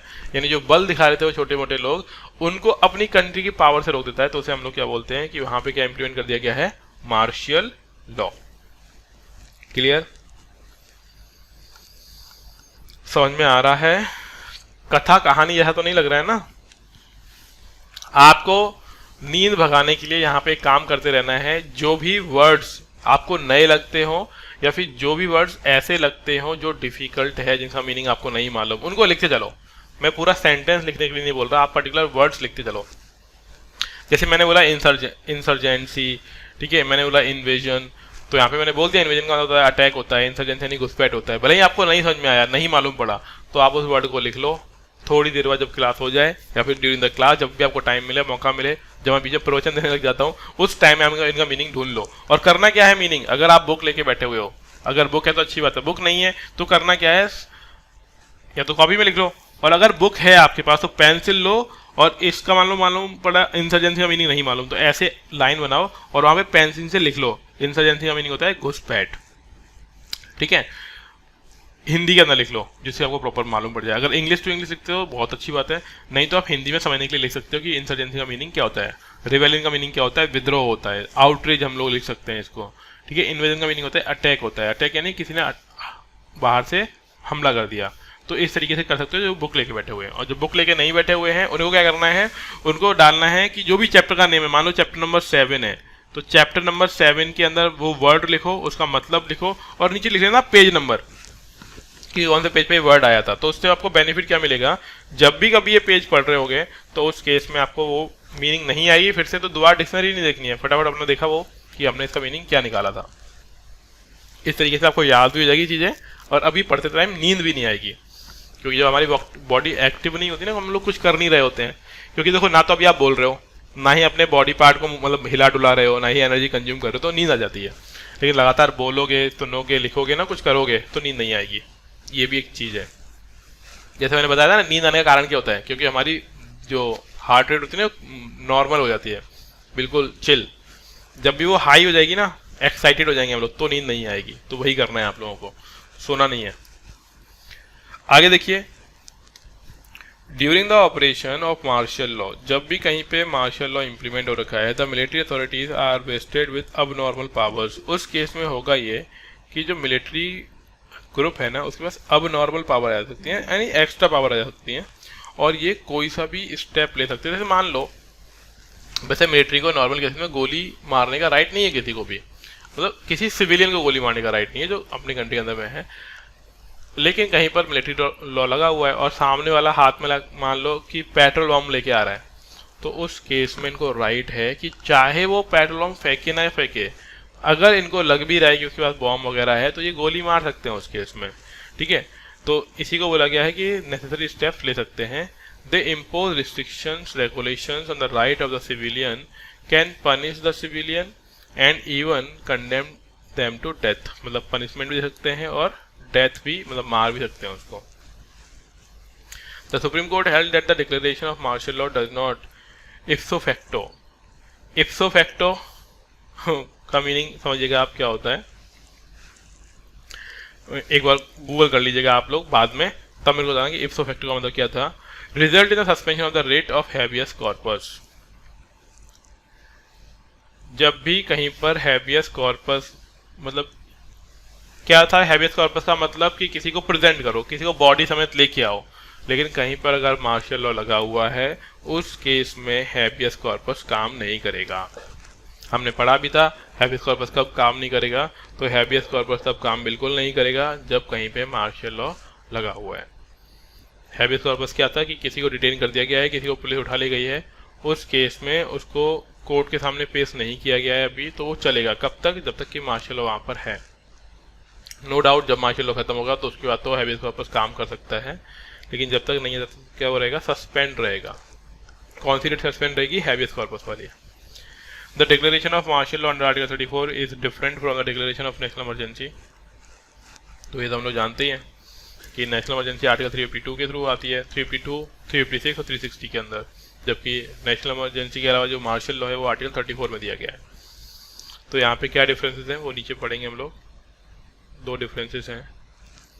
अच्छा वो डिफरेंस हमने पढ़ लिया ऊपर, जो टेबल दी गई थी ना 7.3 के अंदर, वही डिफरेंसेस थे मार्शल लॉ वाले.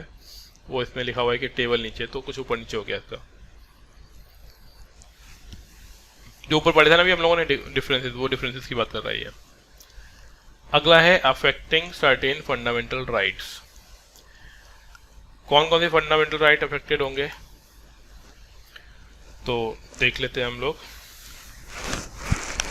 Article 35 lay down that the power to make laws to give effect to the certain specific fundamental rights shall vested only in the parliament, not in the state legislature.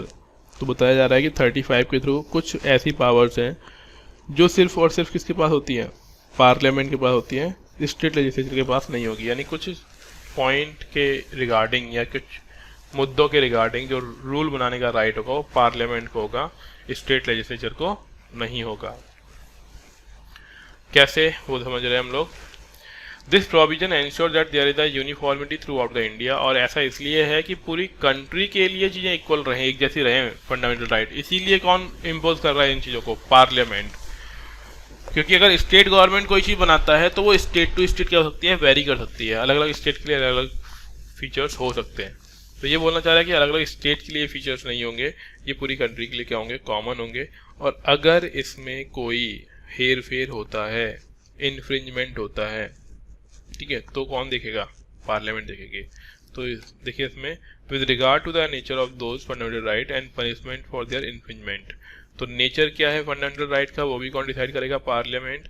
और कोई infringement होती है, अवहेलना होती है. Infringement का meaning होता है अवहेलना. अवहेलना मतलब रोका गया बट नहीं माना. तो कोई इन्फ्रिंजमेंट होगा ना, उस केस में पनिशमेंट भी कौन देगा, पार्लियामेंट देगा. तो आर्टिकल 35 में क्या क्या प्रोविजंस हैं वो हम लोग पढ़ेंगे धीमे एक एक करके. तो the parliament shall have and the legislature of a state shall not have. कहने का मतलब ये है जब हम लोग बोल रहे हैं कि पार्लियामेंट के पास पावर है, इसका मतलब ये भी होता है कि स्टेट वाले के पास पावर नहीं है. तो पार्लियामेंट क्या कर सकती है, parliament power to make law with respect of the following matters. Parliament इन इश्यूज को लेके नीचे वाले जो दिए गए हैं ABCD, उसके रिगार्डिंग रूल बना सकती है. और कौन रूल नहीं बना पाएगा, स्टेट लेजिस्लेचर रूल नहीं बनाएगा. पहला किसके लिए, पहला prescribing residence as a condition for certain employment or appointment in state or union territory or local authority or other authority. यानी किसी पर्टिकुलर प्लेस पर रहने वाले लोगों के लिए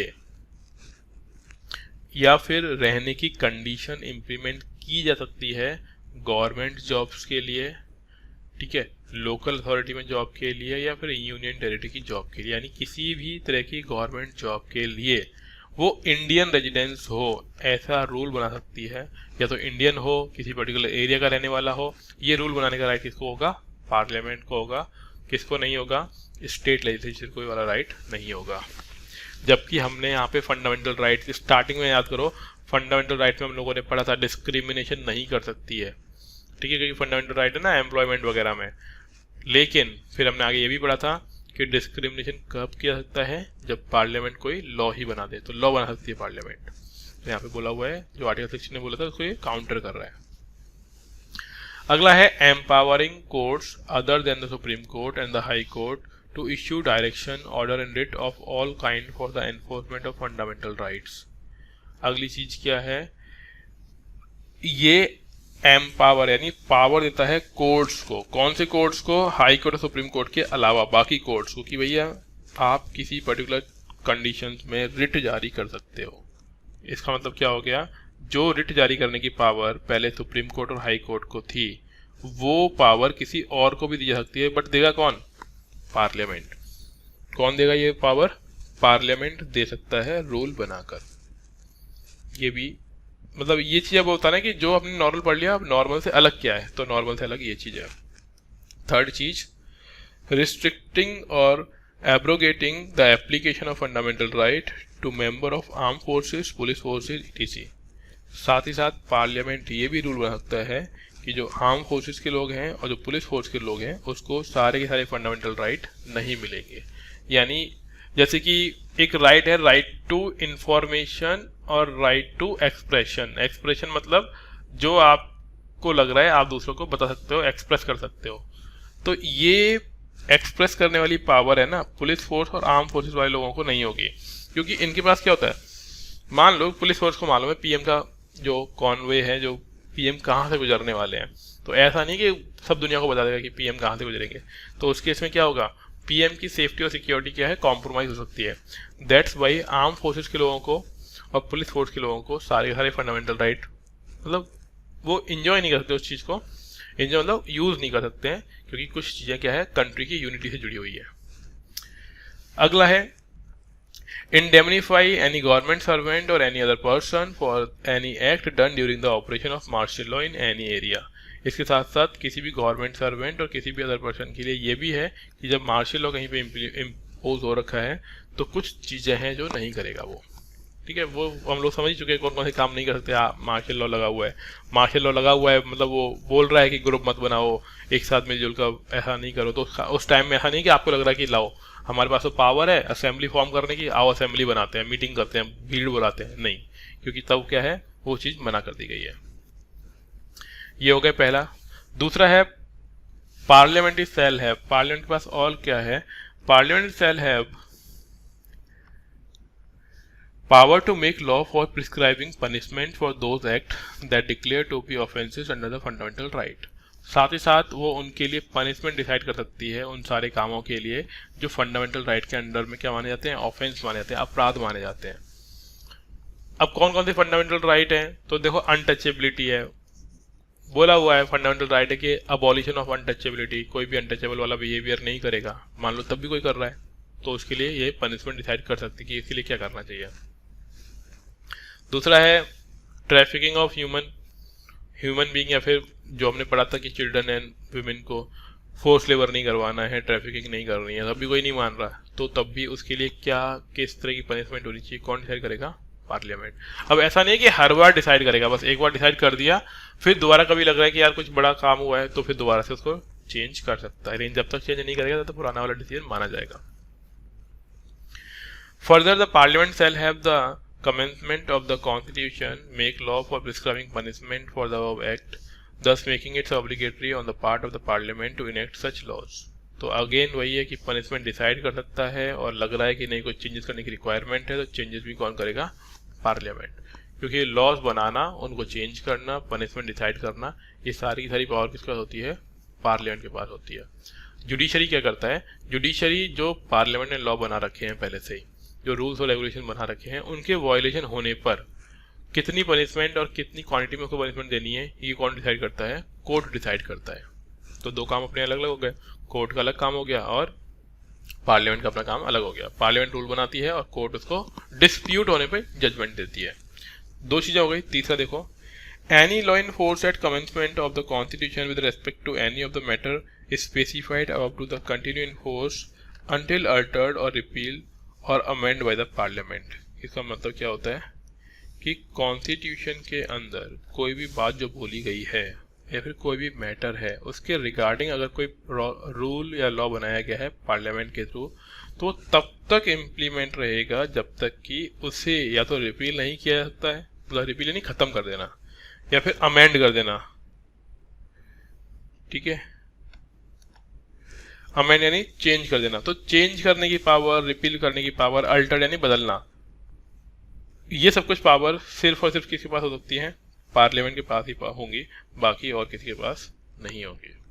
यानी पार्लियामेंट ही चेंज कर सकता है। और उसमें भी क्या ध्यान रखना है? उसमें भी ये ध्यान रखना है कि फंडामेंटल बेसिक स्ट्रक्चर चेंज ना हो जाए। तो उसमें ध्यान रखो कौन सा केस था बेसिक स्ट्रक्चर वाला? केशवानंद भारती केस। ठीक है, केस सॉरी सुनिए, पार्लियामेंट में चेंज कर सकता है, अमेंडमेंट कर सकता है, लेकिन ध्यान ये रखना है कि केशवानंद भारती केस में जो बोला गया था कि क्या नहीं चेंज होना चाहिए, बेसिक स्ट्रक्चर नहीं बदलना चाहिए, वो चीज़ हमको ध्यान रखनी है। तो उसके अलावा पार्लियामेंट कोई भी रूल बना सकता है। इसीलिए आप लोग देखते हो जो भी गवर्नमेंट आती है वो पार्लियामेंट के थ्रू कोई सा भी रूल नया इम्प्लीमेंट या फिर बना सकती है, करवा सकती है लोगों को। वो तो फिर बाद में चेक होता है कि वो रूल सही बनाया गया कि नहीं बनाया गया, लेकिन रूल बनाने की पावर इनको है, क्योंकि पार्लियामेंट का काम ही है कि कंट्री के लिए रूल्स और रेगुलेशंस बनाना। और जो भी चीज़ पार्लियामेंट बनाती है वो स्टेट में भी इम्प्लीमेंट होगी, क्योंकि पार्लियामेंट पूरी कंट्री के लिए है। दूसरी बात ये भी है कि पार्लियामेंट स्टेट मैटर्स पर भी रूल बनाती है, भी ध्यान रखिएगा। भले ही स्टेट मैटर स्टेट के मैटर्स होते हैं, लेकिन अगर जरूरत पड़ती है और वो बोल दे कि नहीं पूरी कंट्री के लिए रिक्वायरमेंट है इसकी, तो उस केस में वो पूरी कंट्री के लिए किसी पर्टिकुलर ऐसे टॉपिक पर रूल बना सकती है जो स्टेट लिस्ट में आ रहा था। और स्टेट लिस्ट क्या होती है, यूनियन लिस्ट क्या होती है और कंकरेंट लिस्ट क्या होती है, हमने 2 जगह पढ़ा हुआ है। मैंने आपको करंट अफेयर में बताया था। कुछ पॉइंट होते हैं इन पर रूल बनाने का राइट, या तो स्टेट को होता है तो उसे स्टेट लिस्ट बोलते हैं, जिसमें सेंट्रल गवर्नमेंट को होता है उसे यूनियन लिस्ट बोलते हैं, जिसमें दोनों ही रूल बना सकते हैं उसे हम बोलते हैं कंकरेंट लिस्ट। याद आ रहा है कुछ? हाँ जी, लिस्ट के बारे में याद आ रहा है कुछ? चलिए, नहीं याद आ रहा, कराया था है ना, मॉर्निंग क्लास में कराया था। अब आगे देखो क्या बोल रहा है, present position of the right to property. ये हम लोग जानते हैं कि राइट टू प्रॉपर्टी को हटा दिया गया है। तो ये पूरी की पूरी कहानी घुमा फिरा के ये बताना चाहिए आपको कि राइट टू प्रॉपर्टी पहले इंडिया में हर पर्सन का फंडामेंटल राइट था, लेकिन बाद में इंडियन कॉन्स्टिट्यूशन में अमेंडमेंट किए गए और इंडियन कॉन्स्टिट्यूशन में अमेंडमेंट करने के थ्रू ये जो राइट था फंडामेंटल राइट उसको हटा दिया गया, और अभी ये नॉर्मली क्या है, नॉर्मल राइट है। अब इस चीज़ को समझाने के लिए इतनी बड़ी कहानी क्यों लिखी हुई है वो समझते हैं हम लोग। तो देखो 1 बाय 1, वैसे तो एक टाइम समझ आ गया होगा आप लोगों को कि क्या था ये। मैं शॉर्ट में समझाता हूँ कि पहले 31 नंबर आर्टिकल में लिखा हुआ था राइट टू प्रॉपर्टी, लेकिन क्या था, डेवलपमेंट वगैरह करने के साथ ही प्रॉपर्टी एक्वायर करनी थी, पब्लिक दे नहीं रही थी, तो गवर्नमेंट ने इसको ख़त्म कर दिया। और अभी ये कहाँ पर है, 300A में है। कॉन्स्टिट्यूशन में कहाँ लिखा हुआ है, आर्टिकल 300A में लिखा हुआ है। तो इस तरीके से अब right to property fundamental right नहीं रहा। समझना तो इतना है, लेकिन इसके लिए स्टेप बाय स्टेप क्या समझना है वो यहाँ पे डिटेल में दिया गया है। क्या है वो चीज़ समझो। बोल रहे हैं कि ओरिजिनली स्टार्टिंग के टाइम में the right to property was one of the 7 fundamental rights. Right to property 7 fundamental राइटों में से एक था। अभी कितने हैं, 6। पहले कितने थे, 7। कौन से पार्ट में दिए गए हैं फंडामेंटल राइट? हमारे पार्ट 3 में दिए गए। हम लोग ये पढ़ चुके हैं, स्टार्टिंग में ही पढ़ा था कि फंडामेंटल राइट इंडियन कॉन्स्टिट्यूशन के 3rd पार्ट में दिए गए हैं। फर्स्ट में क्या दिया गया था और सेकंड में क्या दिया गया था? हाँ जी, फर्स्ट पार्ट और सेकंड पार्ट पढ़ चुके हैं हम लोग। क्या लिखा हुआ है फर्स्ट पार्ट में और सेकंड पार्ट में? Very good. फर्स्ट पार्ट में लिखा हुआ है इंडिया की टेरिटरी, नेम और उसकी बाउंड्रीज के बारे में, और दूसरे में क्या लिखा हुआ है, सिटीजनशिप के बारे में, और थर्ड में क्या हो गया, फंडामेंटल राइट के बारे में। ये याद भी रखना है, ऐसे मैच करने के लिए आ सकता है, आपसे पूछ सकते हैं कि मैच करो first part, second part, third part, 7 part, बहुत सारे पार्ट, 22 पार्ट है। ठीक है, हाँ म्यूट रखिए अगर किसी ने अनम्यूट किया है तो। 1 मिनट, कोई नॉइस आ रही है किसी का, अनम्यूट हुआ है क्या? हाँ नहीं, अनम्यूट तो नहीं हुआ, system noise. 1 second, just second.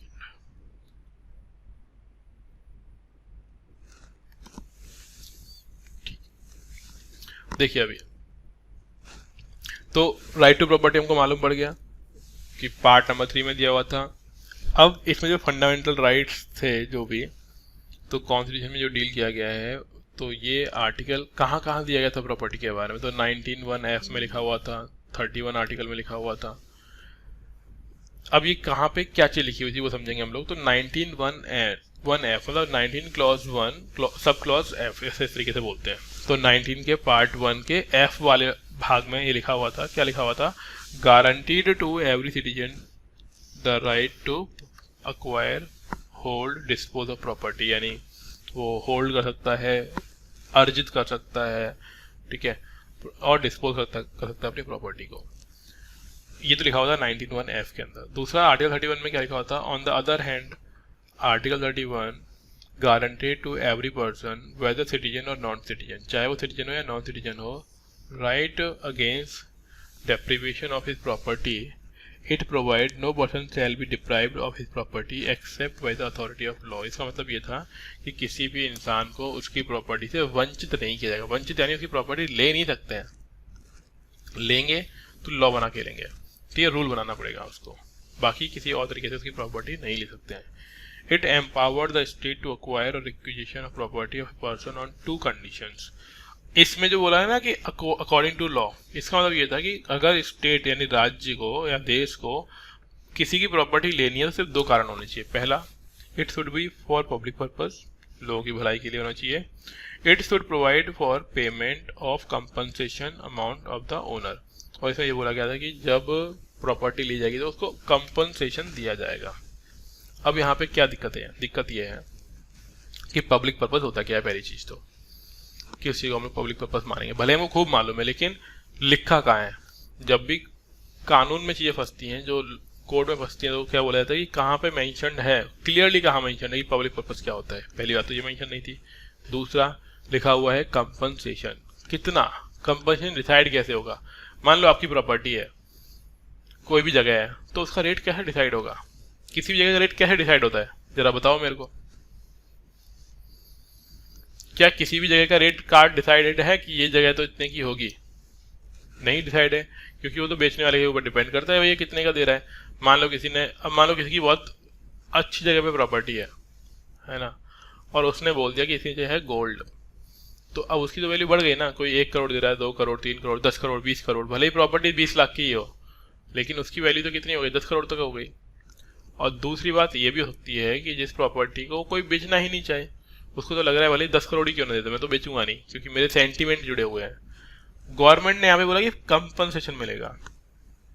Public का इशू ये था कि भाई कितना है ना, तो ये मैटर करता है। तो इन्हीं चीज़ों की वजह से प्रॉब्लम्स क्रिएट होंगी, और फिर कई सारी मीटिंग्स होगी, कई सारी कंट्रोवर्सीज होंगी, कुछ केसेस किए जाएंगे पार्लियामेंट में, और फिर इस चीज़ को ओवरकम करने के लिए, देखो एकदम से नहीं हटाया, ओवरकम करने के लिए कई सारे अमेंडमेंट हुए कॉन्स्टिट्यूशन में। किस चीज़ को सेटिस्फाई करने के लिए? राइट टू प्रॉपर्टी को, क्योंकि बहुत कंट्रोवर्शियल मामला था ये। तो राइट टू प्रॉपर्टी को सेटल करने के लिए या फिर ओवरकम करने के लिए फर्स्ट कॉन्स्टिट्यूशन अमेंडमेंट हुआ, फिर 4th हुआ, 7th हुआ, 25th हुआ, 39, 40, 42, इतने अमेंडमेंट किए गए। कुल मिला के ये सब चीज़ क्लियर करने के लिए कि भाई पब्लिक इशू, पब्लिक वेलफेयर क्या होगा, कंपनसेशन का मीनिंग क्या होगा, गवर्नमेंट कितनी कंपनसेशन देगी, उन सभी चीज़ों को। लेकिन अल्टीमेटली बात संभली नहीं, और जब बात संभली नहीं तो फाइनली इसको क्या कर दिया जाएगा, रिपील कर दिया जाएगा। तो यहाँ पे लिखा हुआ है, most of the litigation centred around the obligation of the state to pay compensation for acquisition और री एक्विजिशन ऑफ प्राइवेट प्रॉपर्टी। जितने ज़्यादा केसेस हुए वो यही इसको लेकर हुए थे कि गवर्नमेंट ने जो कंपनसेशन दिया हुआ है वो पर्याप्त नहीं है, यानी प्रॉपर नहीं है। पहले गवर्नमेंट ने क्या बोला कि हम उतना कंपनसेशन देंगे जितना हमें ठीक लगेगा, फिर लोगों ने केस कर दिया, तो फिर गवर्नमेंट ने बोला कि नहीं, हम उसकी एक्चुअल मार्केट वैल्यू दे देंगे, फिर लोगों ने केस कर दिया कि एक्चुअल मार्केट की वैल्यू तो कोई मतलब ही नहीं होता, तो फिर उन्होंने बोला कि नहीं हम 2 गुना देंगे, फिर 3 गुना देंगे। इस तरीके से कई बार चेंजेस किए गए कॉन्स्टिट्यूशन में, लेकिन फाइनली बात बनी नहीं। और जब बनी नहीं तो कर दिया एंड में जाके रिपील कर दिया। तो देखो हमने पढ़ ही लिया कि कितने कॉन्स्टिट्यूशन चेंज किए गए इसके लिए, लेकिन फाइनली बात बनी नहीं है। जब बनी नहीं तो therefore the 44th amendment act of 1978 abolish the right to property as a fundamental right, repeal article 19(1)(f and 31। तो वो सब जगह से वो चीज़ हटा दी, मिटा दी, जहाँ पर भी राइट टू प्रॉपर्टी के बारे में लिखा था। कहाँ कहाँ लिखा था? 19(1)(f में लिखा था और आर्टिकल 31 में लिखा था। दोबारा सुन लो, फंडामेंटल राइट है दोनों ही, 19 भी और 31 भी, इसीलिए 91(f) में जो लिखा था वो भी हटा दिया और 31 में लिखा था वो भी हटा दिया। And instead the right inserted a new article 31A in part 12 under the heading right to property, और इसको फंडामेंटल राइट से हटाकर इंडियन कॉन्स्टिट्यूशन में ही 300A, क्योंकि देखो पहले से 300 लिखा हुआ था तो अब कहाँ लिखे, तो अगली लाइन बनाने के लिए हमने उसे क्या लिख दिया? 300A, और 300A में हमने लिख दिया राइट टू प्रॉपर्टी के बारे में, जो पहले राइट टू प्रॉपर्टी पार्ट 3 में हमने भी पढ़ा था ऊपर कि फंडामेंटल राइट जो होते हैं वो इंडिया के कॉन्स्टिट्यूशन के पार्ट 3 है, थर्ड पार्ट है। वही चीज़ थर्ड पार्ट से हटकर कहाँ पहुँच गई अभी? 12th पार्ट पर। ठीक है, कहाँ पहुँच गई है? 12th पार्ट पर। तो कहने वाली बात यह है कि राइट टू प्रॉपर्टी पहले फंडामेंटल राइट था, पार्ट इंडिया के पार्ट के अकॉर्डिंग इंडियन कॉन्स्टिट्यूशन के थर्ड पार्ट में लिखा हुआ था। वही चीज़ अभी कट करके कहाँ लिख दी गई है? 300A में लिख दी गई है, और वो 300A कहाँ लिखा हुआ है? वो लिखा हुआ है पार्ट 12 में, और ये लिखा हुआ है पार्ट 3 हो गया। Instead the article inserted new article 300A। Fine. अब इसमें क्या है? It provide that no person shall be deprived of his property except by authority of law, thus the right to property still remain a legal right or a constitutional right, though no longer a fundamental right, is not a part of the basic structure of the constitution। अब क्या बोल दिया गया इसमें कि देखो अभी भी हम प्रॉपर्टी आपकी ले सकते हैं, लेकिन प्रॉपर्टी लेंगे कैसे? अकॉर्डिंग टू लॉ ही लेंगे। अब लेकिन दिक्कत क्या है? मतलब चेंजेस क्या कर दिए? चेंजेस ये कर दिए कि पहले जो फंडामेंटल राइट था कि आप कोर्ट में चला जाया करते थे, वो नहीं जा पाओगे, क्योंकि अब ये basic structure of the Indian constitution का पार्ट नहीं है। बेसिक स्ट्रक्चर यानी मूलभूत ढांचे का पार्ट ये नहीं है। तो इसका मतलब ये है प्रॉपर्टी ले सकते हैं, उसके अगेंस्ट लोग केस नहीं कर सकते कोर्ट में जाके। अब ऐसा क्यों करना पड़ा? उसके नीचे देखो, the right to property as a legal right has the following implications. इसमें क्या क्या चीज़ें समझ में आती है कि अगर ये लीगल राइट है तो क्या क्या बेनिफिट है इसके, या फिर क्या क्या कर सकते हैं। It can be regulated, that is curtailed, abridged और modified without constitutional amendment by a ordinary law of the parliament. क्योंकि ये क्या है? अब लीगल राइट है, तो लीगल राइट को हम लोग कभी भी चेंज कर सकते हैं, मॉडिफाई कर सकते हैं। इसके लिए कॉन्स्टिट्यूशन अमेंडमेंट करने की रिक्वायरमेंट नहीं है, क्योंकि पहले तो ये क्या था? फंडामेंटल राइट था। फंडामेंटल राइट में चेंज करने के लिए कॉन्स्टिट्यूशन में अमेंडमेंट करने की रिक्वायरमेंट होती है, लेकिन नॉर्मल कोई राइट है जो फंडामेंटल राइट नहीं है, उसको चेंज करने के लिए इंडियन कॉन्स्टिट्यूशन में अमेंडमेंट करने की रिक्वायरमेंट नहीं है। अब आपको क्या लग रहा है कि अमेंडमेंट ही कर दो यार, क्या दिक्कत वाली बात है? नहीं, दोनों का क्या है? प्रोसीजर डिफरेंट है। अमेंडमेंट करने का प्रोसीजर डिफरेंट है, नॉर्मल चेंज करने का प्रोसीजर डिफरेंट है। और क्योंकि अगर डिफरेंट बात की जा रही है तो अमेंडमेंट करना थोड़ा डिफिकल्ट होता है, जबकि नॉर्मल जो चेंजेस करने होते हैं वो आसान होते हैं। तो इसलिए अब नॉर्मल चेंज वाले पार्ट में इसको रखा गया है, अमेंडमेंट वाले पार्ट में इसको हटा दिया गया है। अगला है it protect private property against executive action but not against legislative action.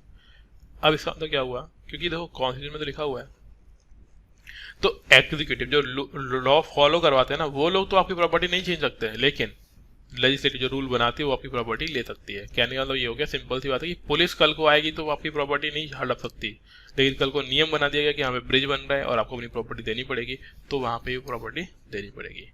Executive के पास पावर नहीं है आपकी प्रॉपर्टी लेने का, लेकिन लेजिस्लेटिव के पास पावर है, आपकी प्रॉपर्टी वो ले सकता है। लेकिन ऐसा भी नहीं है कि फ्री में ले लेंगे, मनी दी जाएगी। इन case of violation the aggrieved person can not directly move the supreme court. ये तो बात हम जानते ही हैं कि अगर कोई वायलेशन होता है तो जो अफेक्टेड पर्सन है, अग्रीव्ड पर्सन है, वो डायरेक्टली सुप्रीम कोर्ट नहीं जा पाएगा। क्यों नहीं जा पाएगा? क्योंकि भाई फंडामेंटल राइट तो है नहीं। अगर फंडामेंटल राइट होता तभी तो जाते सुप्रीम कोर्ट डायरेक्टली, अदरवाइज तो क्या करोगे भाई? लोअर कोर्ट में जाओ, फिर डिस्ट्रिक्ट कोर्ट में जाओ, फिर सेशन कोर्ट में, हाई कोर्ट में, फिर जाके ऊपर जाना पड़ेगा। ठीक है, तो डायरेक्टली आ नहीं सकते, या तो ना तो सुप्रीम कोर्ट में और ना ही हाई कोर्ट में, क्योंकि इन दोनों के पास ही क्या था? फंडामेंटल राइट के अगेंस्ट मूव करने का राइट था।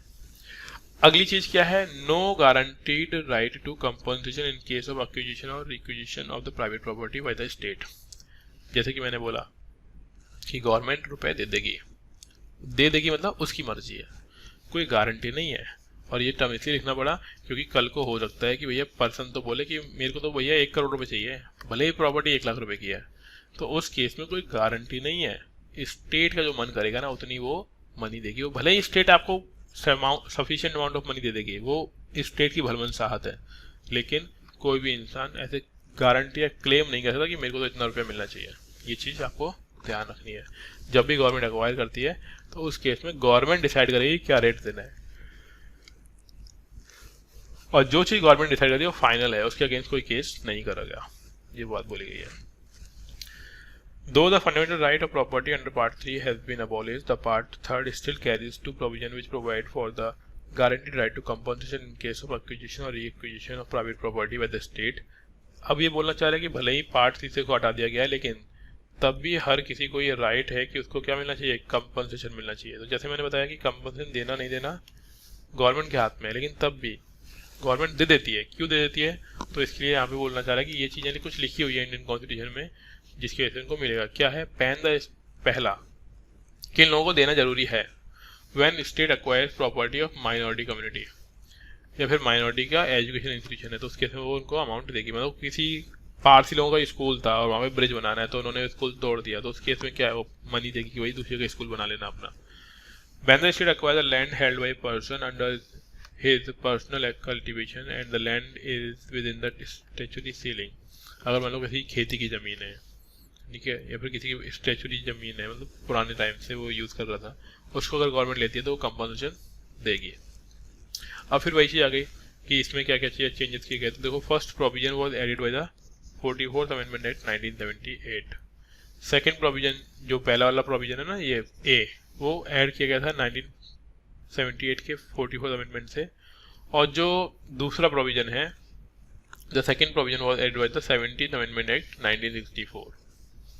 हालांकि ऊपर नीचे लिखे हुए तो ऐसे मत समझना कि बी वाला है तो वो बाद में आना चाहिए, बस वो लिख दिया। आगे देखो यहाँ पे क्या बोल रहा है, further article 31A, 31B, 31C have been retained as a exception of the fundamental right. तो ध्यान रखना, आर्टिकल 30 हटाया गया, 31A, 31B और 31C इनको अभी तक फंडामेंटल राइट में रखा गया है, और ये एक्सेप्शंस हैं, ये अपवाद हैं किसके, फंडामेंटल राइट के। जैसे मान लो बोला गया कि सब लोग समान, लेकिन अपवाद क्या है, बच्चे एक समान नहीं होंगे, कुछ फीमेल एक समान नहीं होंगी। तो जो एक्सेप्शंस है वो इसमें दिए गए हैं 31A, 31B और 31C के अंदर। तो पढ़ लेते हैं भैया एक्सेप्शंस क्या क्या हैं। तो एक्सेप्शंस ऑफ फंडामेंटल राइट, यानी कहाँ कहाँ पे फंडामेंटल राइट के अगेंस्ट या फिर एक्सेप्शंस हैं जहाँ पे लोगों को बेनिफिट मिलेगा ही मिलेगा, यानी जो नॉर्मल लॉज है वो इम्प्लीमेंट वहाँ पर नहीं होंगे। तो वो हो गए एक्सेप्शन टू फंडामेंटल राइट्स। तो पहला, saving of law providing for acquisition of estates ETC। तो वो लॉ जो एक्विजिशन को बचाते हैं, क्या क्या है। Article 31A saves 5 category of law from being challenged and invalidated on the ground of contravention of the fundamental right conferred by Article 14। तो 31A आर्टिकल 14 में दिए हुए फंडामेंटल राइट्स के अगेंस्ट अगर कोई काम हो रहा है तो उस कैटेगरी को कैसे वो हैंडल करती है। मतलब जो आर्टिकल 14 में बोला गया है कि सबको मिलेगा, लेकिन वो नहीं मिल रहा है, तो वो नहीं मिल रहा है, ये सही बात है, वो कहाँ लिखी हुई है, 31A में। क्या क्या चीज़ें हैं वो देखिए। तो आर्टिकल 14 में क्या लिखा होता है, इक्वलिटी बिफोर लॉ, हमने पढ़ चुके हैं ये। आर्टिकल 19 में हम लोग पढ़ चुके हैं कि क्या क्या है, स्पीच का, असेंबली का, मूवमेंट बनाने का, ये सारा right. They are related to the agriculture, land reforms, industries, commerce and include the following. तो इनमें क्या क्या लिखा हुआ है आर्टिकल 19 के अंदर और 14 के अंदर, या फिर ऐसे समझो कि 31A में कौन कौन से एक्सेप्शन दिए हुए हैं। पहला, एक्विजिशन यानी अधिग्रहण कर सकती है किसी की प्रॉपर्टी का, ये राइट है। कौन एक्विजिशन कर सकता है, स्टेट गवर्नमेंट। किसी प्रॉपर्टी का मैनेजमेंट गवर्नमेंट ले सकती है, ये भी राइट है। अमलगमेशन का ऑफ कॉर्पोरेशन यानी मर्ज कर देना, ठीक है, अमलगमेशन मतलब मर्ज कर देना, वो 2-3 ग्रुप चीज़ों को मर्ज कर सकती है और फिर अपने में, जैसे कि मान लो कि वोडाफोन और आइडिया कंपनी है, ढंग से काम नहीं करी तो कल को वोडाफोन और आइडिया को मर्ज कर किया ही हुआ है पहले से, तो कौन ले सकता है अपने कंट्रोल में, इंडियन गवर्नमेंट ले सकती है। तो ये भी क्या है, फंडामेंटल राइट में उनके आता है, मतलब कर सकता है ऐसा, भले ही फंडामेंटल राइट का एक्सेप्शन ही क्यों ना हो, तब भी पावर है उसके पास सब कुछ करने की। Then extinguishment and modification of right of directors और शेयर होल्डर्स और कॉरपोरेशंस। कोई कंपनी है, कंपनी बना चुके हैं, मान लो फ्रॉड हुआ तो उनके डायरेक्टर्स को चेंज करने की पावर भी इसके पास होती है। और अभी हाल ही में ऐसा हुआ भी है, यस बैंक के डायरेक्टर को जब उसके ऊपर केसेस लगे, अरेस्ट कर लिया गया, तो उनके डायरेक्टर्स, जो नए डायरेक्टर्स थे ना, वो गवर्नमेंट ने अपॉइंट करे। इसका मतलब मॉडिफिकेशन वगैरह करने का राइट होता है। Then establishment and modification of mining lease, mining करने की परमिशन दी जाती है गवर्नमेंट के थ्रू, जिसमें लैंड दी जाती है गवर्नमेंट के थ्रू पब्लिक पर्सन, कोई भी इंडिविजुअल पर्सन को कि माइनिंग करवाओ, यहाँ पे माइनिंग कर सकते हो। उस केस में उसकी लीज को चेंज करना, वो एरिया ले लेना या फिर मॉडिफिकेशन करना, ये सब कुछ भी किसके पास आता है? इस तरीके से पावर है पार्लियामेंट के पास। तो ये आपको पढ़ लेना है ना, क्योंकि बहुत सिंपल सी चीज़ है कि देखो पार्लियामेंट के पास पावर तो है ही, जब भी उसको लग रहा है कि कहीं पे दिक्कत है, कंट्री में जरूरत है चीज़ों को चेंज करने की, तो चेंज कर सकता है। कौन चेंज करेगा? डेफिनेटली पार्लियामेंट ही कर रहा होगा। इसके अलावा दूसरा पॉइंट आइए, इसमें इतना ही काफ़ी है, बस टर्म समझ लेनी है। सेकेंड क्या है? Validation of certain act and regulations. कुछ एक्ट और रेगुलेशंस बनाए गए हैं, तो वो सही है या गलत है, उनको वैलिडिफाई करने का भी काम कौन करता है? पार्लियामेंट कर सकता है या फिर कोर्ट भी कर सकता है। वैलिडेट यानी वो सही है या नहीं है। और इसमें एक दो केसेस हैं, ठीक है। तो पहली चीज तो यही थी कि article 31B saves the act and regulation including the 9th schedule. 9th schedule मतलब जो 9th शेड्यूल में जो चीज़ें लिखी हुई होती हैं, उसमें ये होता है कि 9th शेड्यूल में लिखी हुई चीज़ों पर आप रिव्यू नहीं कर सकते हैं। रिव्यू मतलब कोर्ट उसको रिव्यू नहीं कर पाएगी। ये कहाँ लिखा हुआ था? 9th शेड्यूल में लिखा हुआ है। तो कोर्ट को लगा यार हमारी पावर तो रोक दी गई है। इसके अगेंस्ट कुछ सारे केसेस हुए, और इन सब केसेस में एक जो केस है वो इम्पोर्टेंट है, वो है IR कोएल्हो केस। क्या बोला इसमें सुप्रीम कोर्ट ने? ये बस केस का नाम ध्यान रखना है। IR Coelho case 2007, the Supreme Court ruled that there could not be any blanket immunity from judicial review। 2007 में बोल दिया गया था कि किसी भी चीज को जुडिशियल रिव्यू से बाहर नहीं रख सकते हो। मतलब हर एक चीज को जुडिशियल रिव्यू किया सकता है, चाहे वो 9th शेड्यूल में ही क्यों ना लिखी हुई हो। लेकिन ध्यान रखना, ये केस कब बोला गया है? 2007 में बोला गया है। इसका मतलब ये निकल के आता है 2007 से पहले। ध्यान देना, 2007 से पहले जुडिशियल रिव्यू कुछ चीज़ों का नहीं कर सकते थे, लेकिन 2007 के बाद से ऐसा हो गया है कि हर एक केस, हर एक चीज़ को जुडिशियल रिव्यू किया जा सकता है। इसका मतलब ये होता है कि कोई भी रूल, रेगुलेशन या फिर कोई भी चीज़ बनाई गई है, उसको कोर्ट चेक कर सकता है कि ये चीज़ सही है या नहीं है। वो चेक कर सकता है कि जो चेंजेस किए गए हैं वो बेसिक स्ट्रक्चर में आते हैं कि नहीं आते हैं, कि कहीं वो बेसिक स्ट्रक्चर को वायलेट तो नहीं कर रहे हैं। ये सब कुछ कौन डिसाइड करेगा? कोर्ट। और इसने साथ ही साथ कोर्ट ने ये भी बोल दिया कि चाहे भले ही कोई चीज़ 9th शेड्यूल में लिख दो, तब भी हम उसका क्या कर सकते हैं? Judicial review. ऐसा क्यों बोलना पड़ा कोर्ट को? ऐसा इसलिए बोलना पड़ा क्योंकि पार्लियामेंट ने क्या करना स्टार्ट कर दिया, यानी गवर्नमेंट ने क्या करना स्टार्ट कर दिया, जो भी चीज़ उनको रखनी होती थी कि भाई इस पर कोई चेक ना करे, वो उस चीज़ को जुडिशियल रिव्यू से बचने के लिए 9th शेड्यूल में डाल दिया करते थे। और जब ये बात कोर्ट को समझ में आने लगी कि यार ये तो गलत हो रहा है, तो कोर्ट ने बोल दिया कि 9th शेड्यूल की चीज़ को भी हम लोग क्या कर सकते हैं? जुडिशियल रिव्यू कर सकते हैं।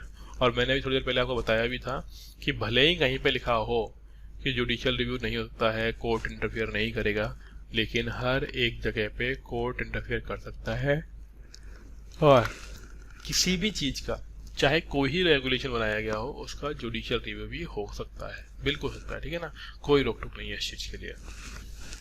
और ये 2007 से इस्टेब्लिश भी हो गया कि जुडिशियल रिव्यू किया जा सकता है हर चीज़ का।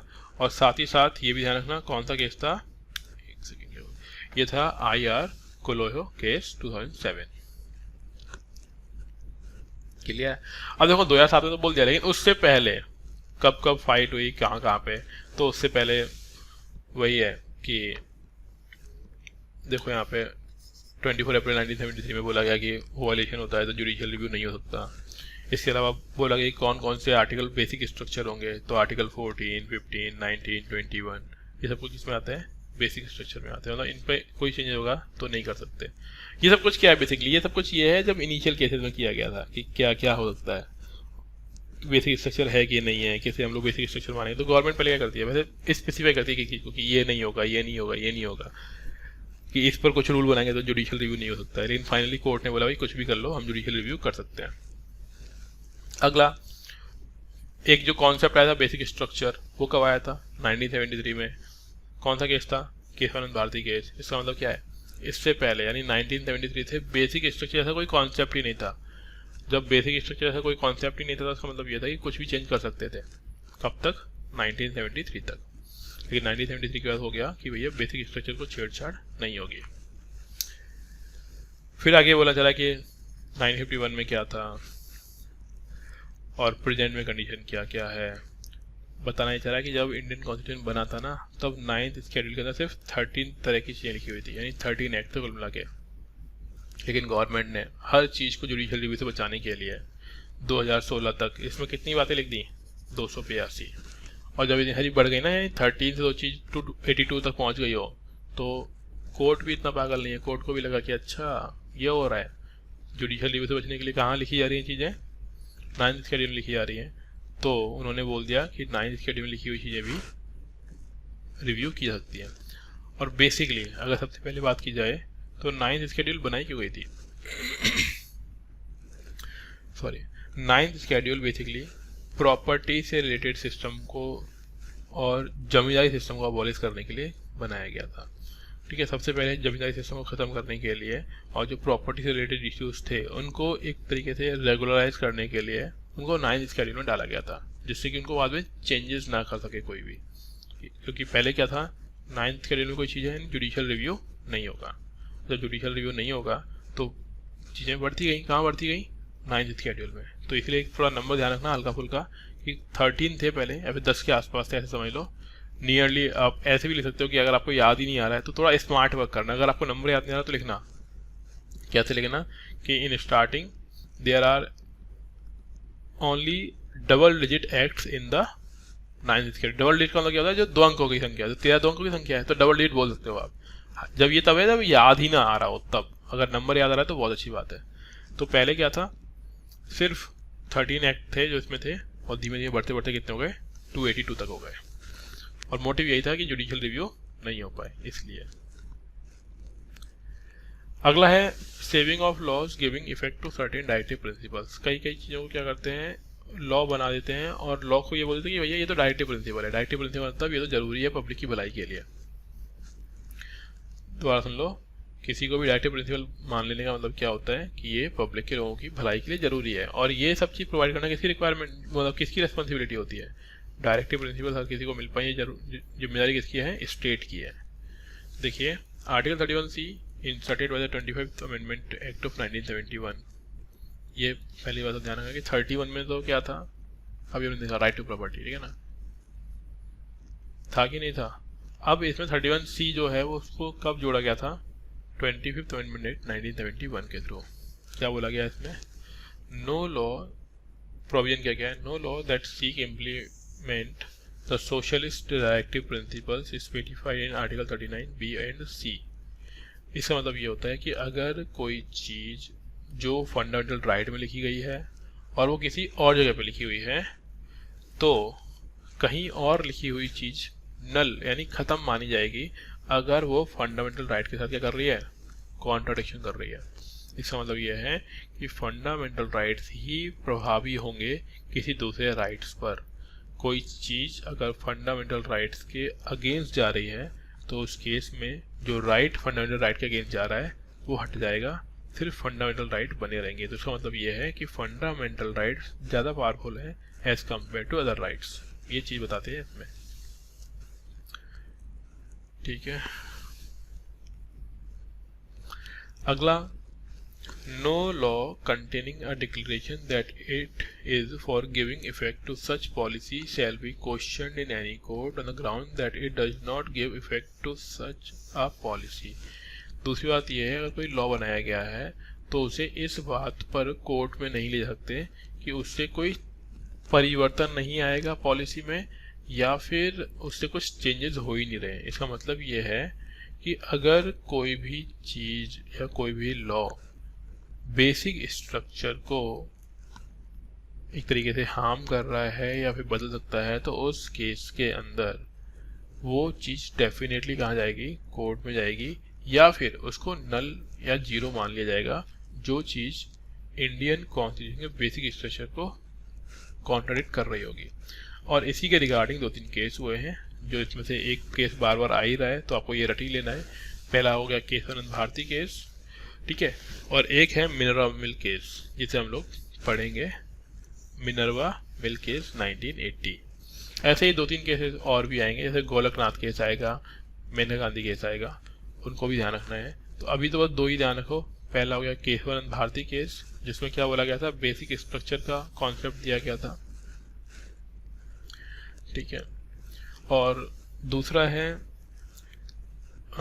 मिनरवा मिल केस, इसमें क्या बोला गया था कि अगर कोई भी चीज कॉन्स्टिट्यूशन के अंदर फंडामेंटल राइट के अगेंस्ट है, भले ही वो डायरेक्टिव प्रिंसिपल्स में दी गई है, तब भी वो क्या मानी जा सकती है, अनकॉन्स्टिट्यूशनल और इनवैलिड मानी जा सकती है।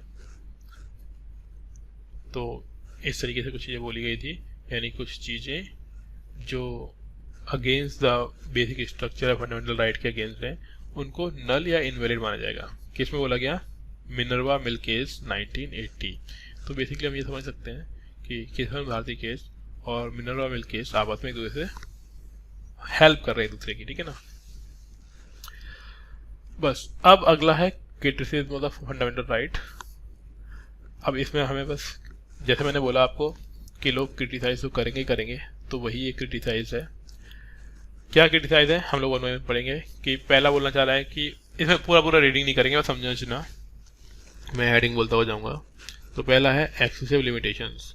लोग ये बोलते हैं कि भैया राइट तो आपने दे दी है, लेकिन राइटों पर रोक टोक इतनी लगा दी ना कि उन रोक टोक की वजह से राइट जैसा फील ही नहीं होता है।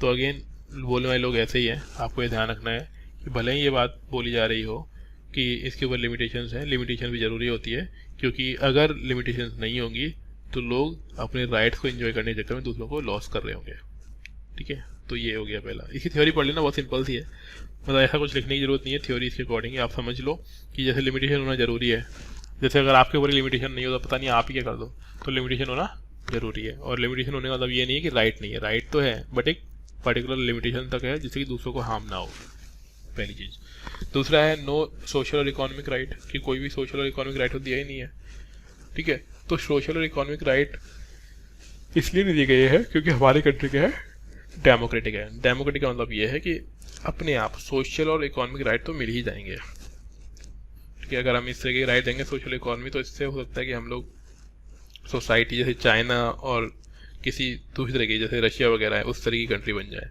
लेकिन हमारे यहाँ पे डेमोक्रेटिक राइट में इनबिल्ट है सोशल और इकोनॉमिक राइट, और हमारे प्रियम्बल में भी लिखा हुआ है, हम लोग क्या प्रोवाइड करते हैं, सोशल इक्वलिटी और लिबर्टी वगैरह।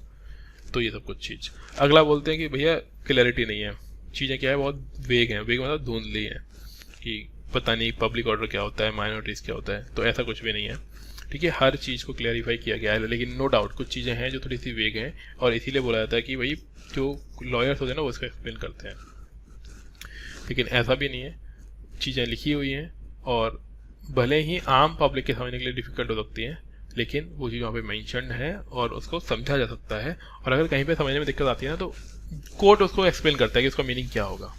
तो क्लैरिटी तो है, ये बोलने वाले लोग क्या है, ऐसे ही हैं, लेकिन पब्लिक इंटरेस्ट में जितने भी चीज़ें लगाई गई हैं, रोक टोक लगाई गई हैं, वो सही बात भी है, क्लैरिटी भी है। कुछ जगह पे हो सकता है वीकनेस हो, लेकिन उतनी ज़रूरी भी होती है चीज़ों को समझने के लिए। अगला बोल रहा है नो परमानेंसी, की परमानेंट नहीं है। तो भाई देखो सिंपल सी बात है, कोई भी चीज़ परमानेंट नहीं होनी चाहिए। कोई भी चीज़ हो सकता है टाइम के साथ बदलने के साथ साथ वो चीज़ उतनी रिलेटिव ना रहे या फिर उतनी रेस्पॉन्सिबल ना रहे, इसलिए परमानेंट होना जरूरी तो नहीं है। तो according to need, according to requirement हम चीज़ों को चेंज कर सकते हैं, जो कि एक अच्छी बात है। तो जो लोग ये बोलते हैं कि परमानेंट नहीं है तो ख़राब बात है, नहीं, इतनी ख़राब बात भी नहीं है, सही भी है। अगला है बोलते हैं कि भाई suspension during the emergency, emergency के टाइम में सस्पेंड हो जाते हैं, तो क्या ही मतलब है। तो देखो देश की भलाई के लिए सस्पेंड किया गया है ना उनको, तो सही चीज़ है। लेकिन ऐसा भी नहीं कि सारे के सारे रूल सस्पेंड कर दिए गए, हमने तब भी कुछ आर्टिकल को तो बचा के रखा हुआ है कि 20 और 21 तो नहीं होंगे ख़त्म। इसका मतलब क्या है, राइट टू लाइफ वगैरह तो है ही लोगों के पास, बाकी चीज़ें जो है वो सस्पेंड किया रही। क्यों? क्योंकि वो उस टाइम की रिक्वायरमेंट है। जब बोला गया कि घूमने फिरने नहीं निकलना है, असेंबली नहीं करना है, उस टाइम असेंबली करोगे तो डेफिनेटली वो तो सस्पेंड करनी पड़ेगी ना चीज़ें, तो ये चीज़ यहाँ पे बोला गया है।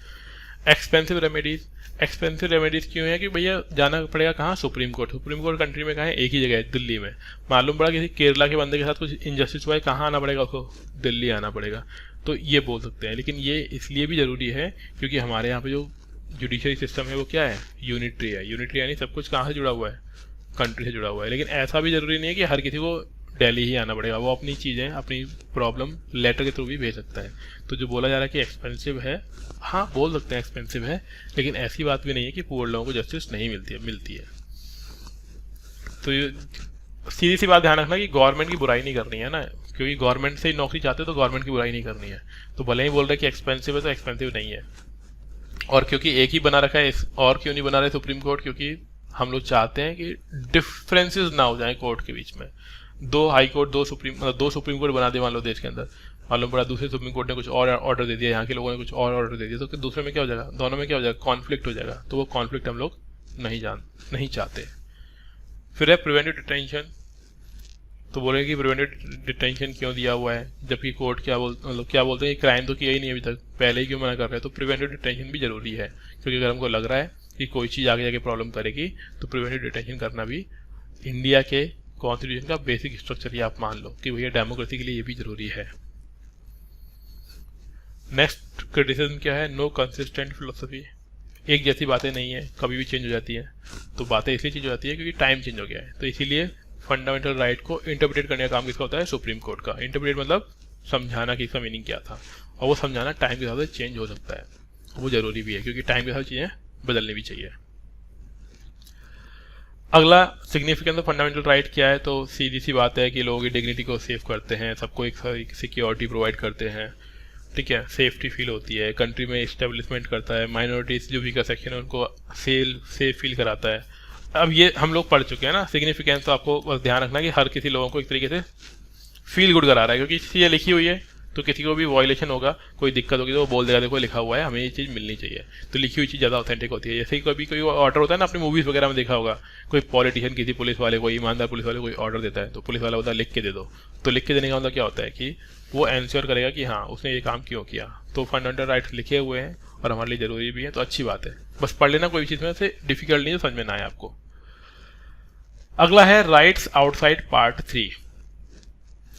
अब ये कौन कौन से राइट्स है, जैसे no person shall be levied collective tax authority, मतलब हर किसी को टैक्स पे करना चाहिए, कोई बच नहीं सकता उस चीज़ से, ठीक है। प्रॉपर्टीज से किसी को भी हम लोग हटा नहीं सकते, हालांकि बोला गया है कि प्रॉपर्टी ले सकते हैं, लेकिन तब भी उसके कुछ राइट हैं। इसके अलावा ट्रेड कॉमर्स वगैरह करने का भी राइट है लोगों को कंट्री के अंदर, ध्यान रखना विद इन द टेरिटरी। अगर कंट्री से बाहर करना है तो उसके ऊपर कुछ रिस्ट्रिक्शंस वगैरह होंगे, फिर कुछ लाइसेंस वगैरह उसको लेना पड़ेगा। तो ये राइट थे हमारे आउटसाइड द फंडामेंटल राइट, यानी ये चीज़ें भी हमारे पास हैं, भले हम कितना ही माने लेकिन कुछ फ्रीडम तो हमें दी हुई है। और फिर हमारे लिए कोर्ट तो है ही, अगर कोई दिक्कत हो रही है तो आप चले जाओ सुप्रीम कोर्ट और हाई कोर्ट। बस ये हो गया चैप्टर। अब यहाँ पे राइट्स लिखे हुए हैं, ये एक लिस्ट दी हुई है जो भी तो हमने थ्योरी में पढ़ा, उसी की लिस्ट है ये कि आर्टिकल 12 में क्या लिखा हुआ है, 13 में क्या लिखा हुआ है, 14, 15, 16, यही याद रखने हैं। ये भी आपको याद रखने हैं, थ्योरी पढ़ ली डिटेल में, अब ये शॉर्ट फॉर्म में दिया हुआ है। तो यहाँ पे क्लियर कर दिया हुआ है 12 से लेके कितने दिए हुए होंगे, 35, क्योंकि 12 से लेके 35 क्या है हमारे फंडामेंटल राइट्स। कैसे याद करना है भैया, याद करना है नंबर और उसमें लिखी हुई बात, नंबर और लिखी हुई बात, इन्हीं को मैग्ना कार्टा ही बोलते हैं। बस मैग्ना कार्टा यानी अधिकार पत्र। और इस तरीके से हमारा एक बहुत बड़ा चैप्टर जो कि क्या था, फंडामेंटल राइट्स, कंप्लीट होता है। अगली क्लास में हम लोग पढ़ेंगे directive principles of state policy, अगली क्लास में। तो अभी के लिए इतना ही। आप लोग फंडामेंटल राइट्स तक चीज़ें पढ़ लीजिएगा, 7 चैप्टर जो है, 7 चैप्टर तक की हर चीज़ आपको आनी चाहिए। बुक आपको दी हुई है ऑलरेडी, 2-3 बार पढ़ो चैप्टर, आराम से समझा दिया ही है। कहीं पर दिक्कत होती है तो एक बार इसका रिवीजन और कराने की कोशिश करेंगे, तो जब रिवीजन कराएंगे उस टाइम आप चीज़ें पूछ सकते हो अपनी, बाकी इंडिविजुअली पूछ सकते हो, कोई आपको डाउट होता है तो। डन। अधिकार पत्र पुराने जमाने में बुलाया जाता था मैग्ना कार्टा, तो मैग्ना कार्टा यानी अधिकार पत्र, ठीक है। तो अभी के लिए थैंक यू, मिलते हैं अगली क्लास में। आप लोग पढ़ लीजिएगा और इसका वीडियो आपको रात तक मिल जाएगा यूट्यूब पर। जो लोग भी यूट्यूब पर नहीं है वो यूट्यूब पे आ जाइए, मतलब जो चैनल बनाया है ना इस पे, उस पर आप लोग सभी आ जाइएगा, वहाँ पे आपको वीडियो मिल जाएगा। सो थैंक यू एवरीवन, मिलते हैं बाद में। मैं मीटिंग एंड कर रहा हूँ, bye bye. Thank you sir. Okay bye.